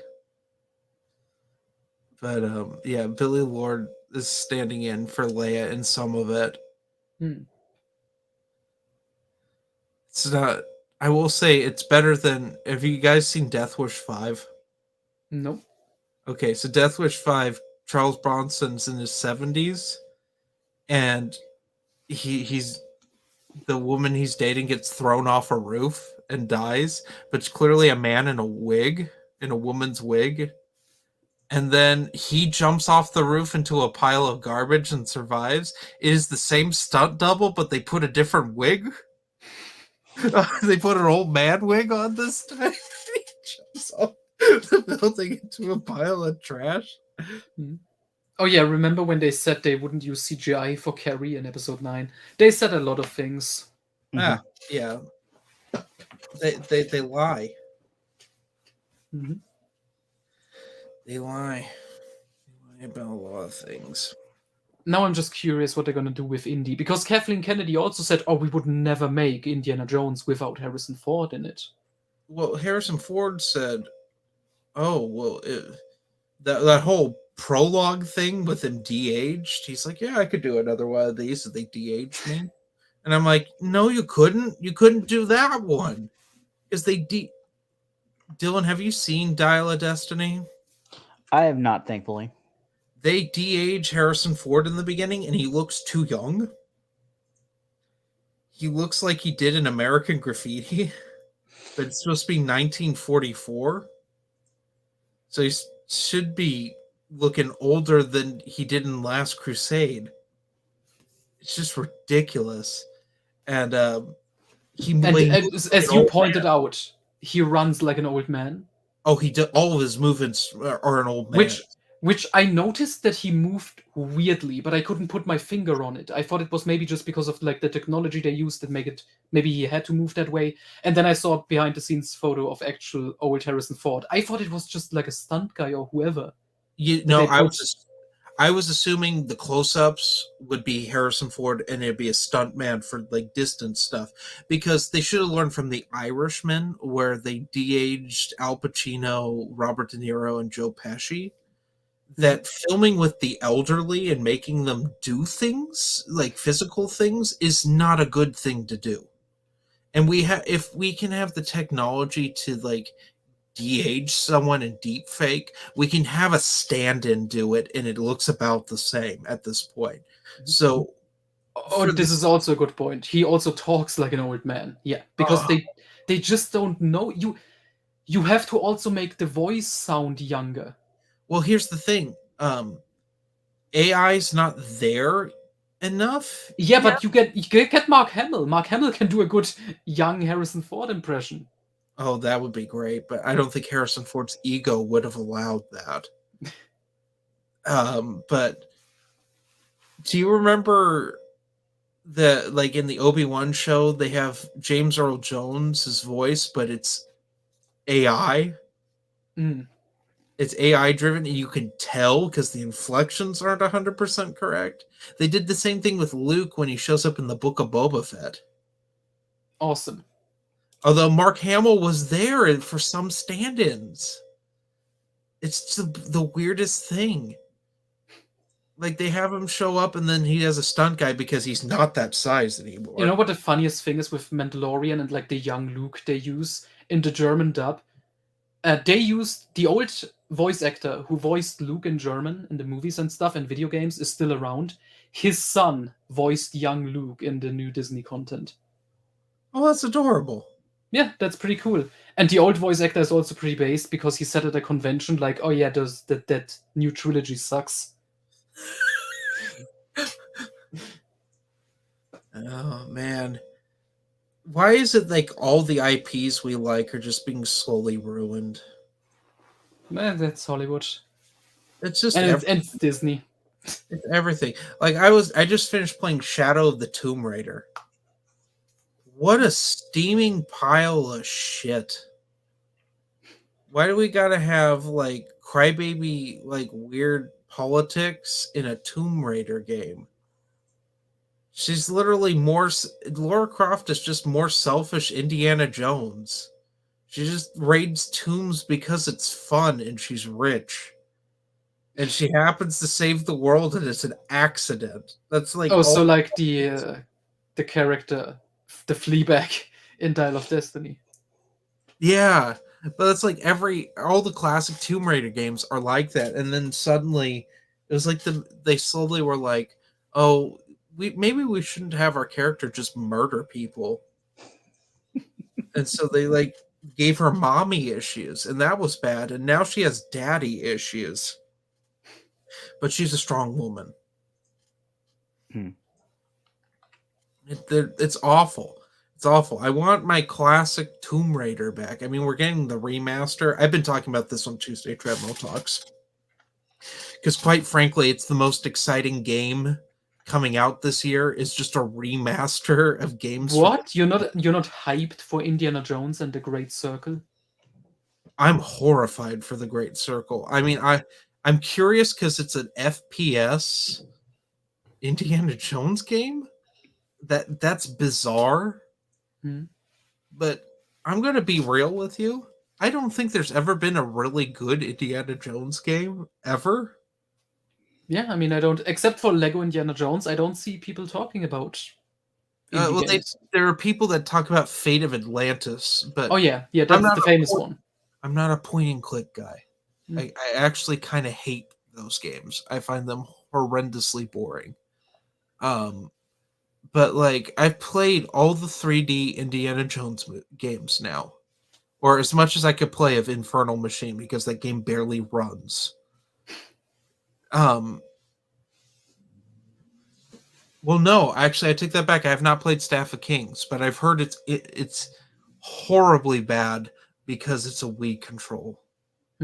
It's motion controlled, so that's going to be exciting. I might film. Should I film myself sucking ass at Staff of Kings, dress up as Indiana Jones? I'd probably move better than Harrison Ford did in Dial of Destiny. Oh god. Oh, there's one thing. Apparently, someone asked like, "Hey, what is like a cool thing Harrison Ford can do in his advanced age, like on set?" And someone responded, "Well, he can, sit down and get up all on his own."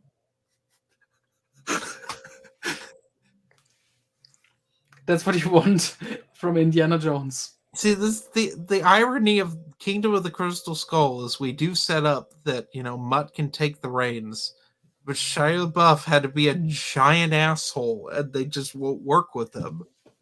So we have to get Phoebe Waller-Bridge, and she's Who already had a hand in destroying James Bond. had a hand in destroying a lot of things. Mhm. He's one of those many British actors that for some reason America has taken in because the Brits won't. Yeah. As I said, it's like the untalented hacks that get exiled from the UK. They get like banished. Like James Corden. Yeah, John Oliver and then Fleabag Lady. Who's Fleabag Lady? That's her. Isn't that like something she's famous for? Like a show called Fleabag? I have no idea. All I know is she was L3 in Solo, a Star Wars story. Oh, yeah. So this woman is literally the Millennium Falcon and the heir to Indiana Jones. Yep. How does that make you feel, Noah? Makes I me get feel started. really bad. I can tell you what Dylan feels like. He feels like he needs to stretch out on that piss couch and go to bed. And he doesn't have to get up at 3:45 and work. You know what's the worst thing about Dial of Destiny? The fact that I have to watch it a second time just so we can write the chronology. We'll have to watch it together. Yeah. I think that's the only way. I'm kind of looking forward to it because that may be fun. We both shitting on it, but I also thought that about the first watch. And there was just dead silence because it wasn't funny bad. It was just so depressing. It's just I don't kind of think I don't think there was a single shot in the movie that looked good. no. It looked like Kingdom of the Crystal Skull's second half did. And that was a movie that this came out in is the 2000. Disney effect. It made me appreciate shitty George Lucas movies. It made me appreciate Red Tails. Yeah. I never thought I'd say that. It made me appreciate Howard the Duck. Mhm. I'll tell Say you what what. you want. It's a memorable movie. I'll tell you what. Howard the Duck has some really good special effects in it for being such a giant piece of shit. Like Howard the Duck, he looks good. I'll tell you what, he looks better in the Howard the Duck movie than he does in those Guardians of the Galaxy movies, where he's just a cartoon piece of shit. Oh, Pico with the hard questions. What's dumber? IG-88 becoming the Death Star, the second one, or Fleabag becoming the Millennium Falcon? IG-88 becoming the second Death Star. I think that is one of the dumbest things that was ever put in the EU. Because at least being a part of the Millennium Falcon is kind of funny. Who wrote that IG-88 story? Kevin J. Anderson. That might be the worst thing he's ever written. Really? That's up there with when Timothy Zahn put Mara Jade in the Jabba's palace in just the most self-inserting nonsense. That had people for decades combing through Return of the Jedi every frame to see where she was. You know why they did that? Because Shannon McRandall, some of her photos when she modeled as Mara Jade, they put her in as a dancer. Mm-hmm. And they were in Star Wars Insider. And so dumb people who didn't read that Star Wars Insider issue got really fucking confused. Oh, yeah. But Pico, thanks for reminding. Yeah, we just made fun of Harrison Ford's voice. Because I don't think it's him acting supposedly grumpy. I think that's just he can't talk properly anymore. He's 80. Yeah, exactly.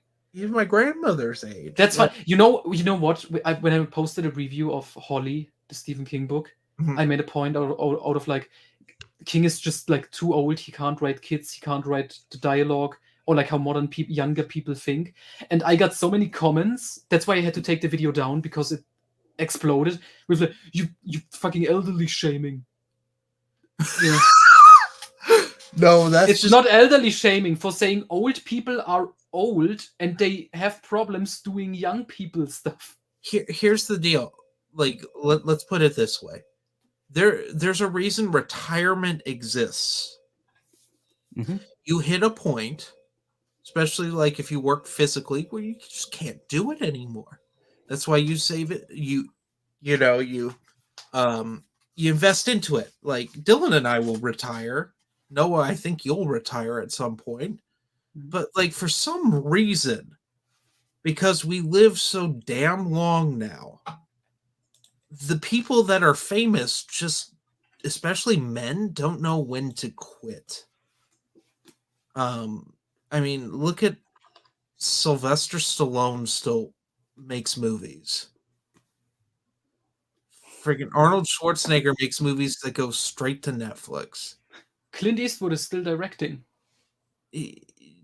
None of these people should be doing things anymore. They're too old. In the case of like doing like action stuff, it's a risk to their health. But with like Stephen King and stuff, he doesn't need to write anymore. Or the It's thing is, he can still write if it's just something he enjoys and stuff. That's cool. But specifically, he demands he has to write in modern times with modern younger kids, and it's like it comes across as phony and badly written because you are not of this generation. You are so far removed, and you can't relate. It would be fun if he's just going back to like writing in like the 50s, 60s, 70s. yeah, But him, like the Institute, him trying to write children who are born in the year 2000, it's like embarrassing and pathetic.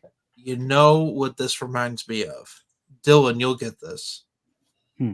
Do you remember when Michael Jordan owned the Wizards? Mhm. And then he decided that he had to play for the Wizards in the 2000s, well out Yep. of its prime, Mm. and it was I sure do. just a shit show. Mhm. That's what modern Stephen King is. Just tarnishing the reputation. And he's been doing it for a decade. He just how many books has he written well in 10 years? 3.5? Well, if we count 2014 onwards, we got Revival, we Revival. got Bizarre of Bad Dreams, but his short stories, usually. Mhm. Fairy Tale, maybe later, but that's it. I would say the first half of The Outsider. Okay. Until Holly Gibney shows up, and then it's just like, oh, here we go again. It's shocking, and that would be my fear to tie it back into the Legends podcast. That would be my fear if we continued Legends and we got some of these authors to come back. Yeah. It would be weird. Because people have made this point, a good point. These modern authors are just not of like the same mindset as like George Lucas and his generation. They don't really get what Star Wars is supposed to be and the tone and everything. And to play devil's advocate, they don't necessarily need to be. What they need to do is write a good story first and foremost. Mhm. You can throw your politics into your story. If it's good, it won't matter. Like, here's a prime example. I love the John Carpenter movie, They Live. Do I agree with the politics? Absolutely not. But it's a solid story and it's a timeless story. Now take something like Wendy's Final Task. Well, I haven't read that. I was thinking something along the lines of the new canon. Excuse me. Well, we'll just use Delilah S. Dawson's Phasma. No, we'll use her other book, the one that was supposed to be for the theme park. Something Black Spire? Black Spire. Black Spire is full of weird identity politics, graphic torture, and like weird sexual tension. and is a Disneyland advertisement For the kids. for the kids. It is probably the most violent Star Wars book I have ever read. I mean, the main character gets a hot poker stuck in her tear duct. Like that's cruel and unusual and very bizarre, especially for Star Wars. That's very bizarre. And also, she has weird sexual tension with the other main character, who is like a middle-aged, horny teenager because his libido's been oppressed because he was First Order and they don't allow him to have sex, I guess. So he's like going So through that's where Delilah's puberty. former porn authorship comes in. Exactly, but also the main character, she is like pansexual on top of it. It's like a whole weird thing. And then there's like chapters that are just blatant ads for the stores that are going to be at the Disneyland attraction. Of course. You know, here's the thing. If it were a better author, most of that would work. And you wouldn't bat an eyelash at it. But no. I said this earlier, but like the fact that they're not science fiction authors, I think plays a part. It's like science fiction authors just think a certain way, and like they think about storytelling in like a certain way that like creates like the nature of science fiction is always like, okay, this thing happens. How do I explain why that thing happens? Right? Yeah, like It's like Frank Herbert stuff, Dune Yeah. stuff is like that. And it's like when you don't have that background, you just don't write that way. And when Star Wars is full of people who used to write that way and then they don't, it just doesn't work. They get YA and porn offers. And not even good YA authors. Yeah. If they had gotten Jude Watson, that would be another topic. I don't know if Jude Watson's written anything since 2008. Yeah. Not for Star Wars, definitely not. Not in general. Pretty much her entire bibliography is Star Wars. There's stuff written before, but after Science Adventures, it's primarily just Star Wars. But anyway, I think we should call it. I'm really tired. It's been 3.5 hours. I think we've gotten enough podcast done. I need to get something to eat. At least this woke me up. That's good. Yeah. I'm going to go lay down because I have to be up at a couple hours to work.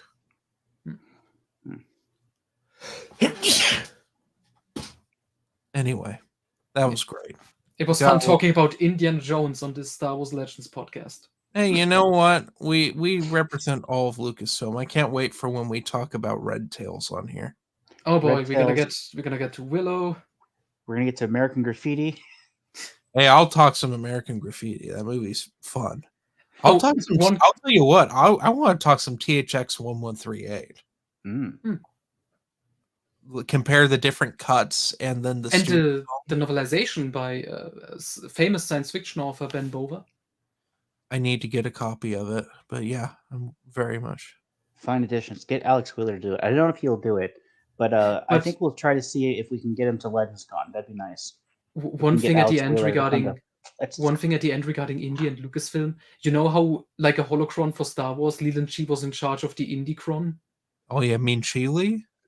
Yeah, Leland Lee. So he was in charge of the IndieCron, which I find hilarious.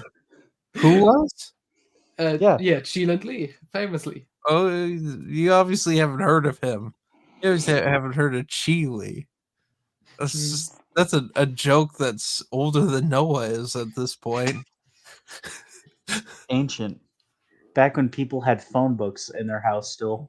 Back when... I mean, I still have phone books. John I use them, on this podcast. Wow. These days, I don't even know where I'd go to get a phone book if I wanted one. I don't know either. I think this phone book, it's under one of my shelves, like to hoist it up a bit. That's the primary purpose nowadays. Yeah, I don't know. They haven't given one to me. Yeah, like where would you, if you wanted a phone book, where would you go? Like, does Yellow Pages even exist anymore?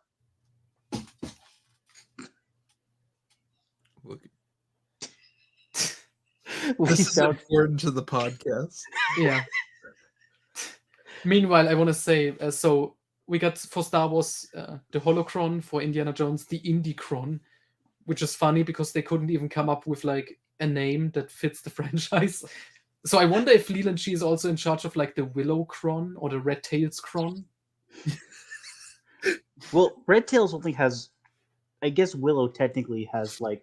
Technically, yes, the Yellow Pages still exist. You're welcome. What are they doing anymore? I think you have to request it, but because they say it's for older demographics. So who do they call to get the Yellow Pages? Go to our website to get the Yellow Pages. They don't have the computers. They got the jitterbug. Actually, in one of my classes, there's a kid. He has a cell phone, and it's an old jitterbug. Now I'm just imagining like a bunch of like old people, like 80, 90-year-olds asking like their younger relatives, "Can you go on the internet and order me the Yellow Pages, please?" They probably just send them to the nursing homes. Or like the local community center. It's like, yeah, that's at the rec center. At the rec center. Like, oh, we got this. Old man O'Leary can finally get his phone book. They just hand them out at the graveyard. during the ceremonies? No? Yeah, I think during the funerals? Can I see some IDs? You kidding? You just hand them the phone book. It's like, oh, sorry, that won't be necessary. They have to have, the phone book's too heavy. They have to have it carried out to their car. That comment is great. I bet Matt Wilkins still uses a phone book.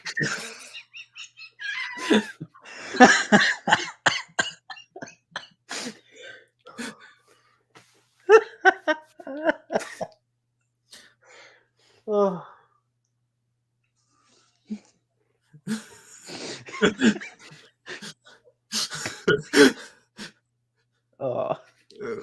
Whoever gets the end of this podcast, like, it was worth it. A lot of perseverance. At least one person is now Googling what is a phone book. I kind of want to ask Matt Wilkins now if he actually has one.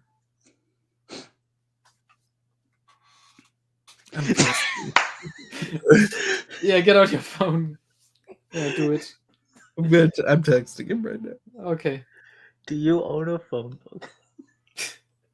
He's gonna be like, what is this, 1998? No. Isn't it like fucking midnight for you guys? 10:30. Great. Just randomly in the night. Hey Matt, do you have a phone book? Oh yeah, it's midnight for him. Yeah. Important question, cannot wait. Do you own a phone book? Are you texting it too? No. That would be funny. I randomly got an email, and I'm just like, who is emailing me at 10:30? Is it an advertisement for phone books? I swear, if I start getting phone book advertisements because my phone is listening to me, I'll get upset. My dad got his picture in the phone book when he was first graduated law school. He just texted me back and said no.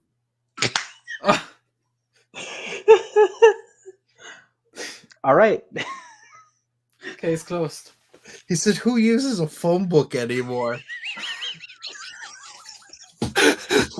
Even Boomer Matt doesn't use a phone book. Why is he up at 12:30? Well, it's a Friday, so. The THX 1138 Cron. Yeah. Yeah, that's kind of disappointing that he doesn't. But I love that. I'll text him and he'll just leave me for like hours, if not days, unread. But that was worthy of a response. I think he knew that question the implications of that question, and he had to squash them.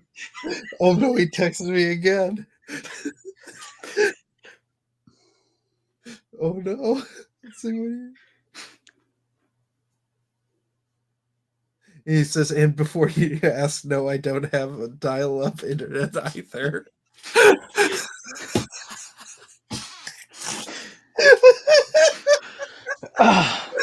Oh, this reminds me.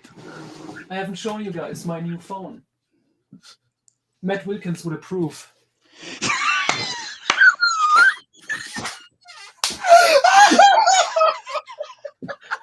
For the audio podcast listeners, he is holding up an A old rotary phone, a golden rotary phone. And not like one of those like class. Like this looks like fucking 18th century or something. Mm-hmm. That's a Cruella de Vil phone if I've ever seen one. Yeah.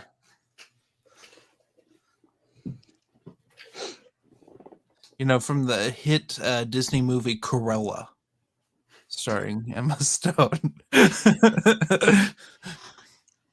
Clearly only appearance. That's the one that matters, because women, strong women. Yes. The one who wanted to murder dogs was actually the good. Call guy Matt all on along. it.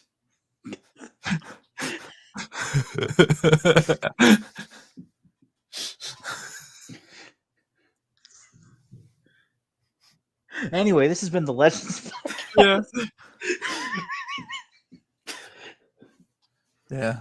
This was brought to you by Charter Spectrum Internet. Sponsored by the phone book company. Sponsored by the Yellow Pages. All right, everyone. Have a good one.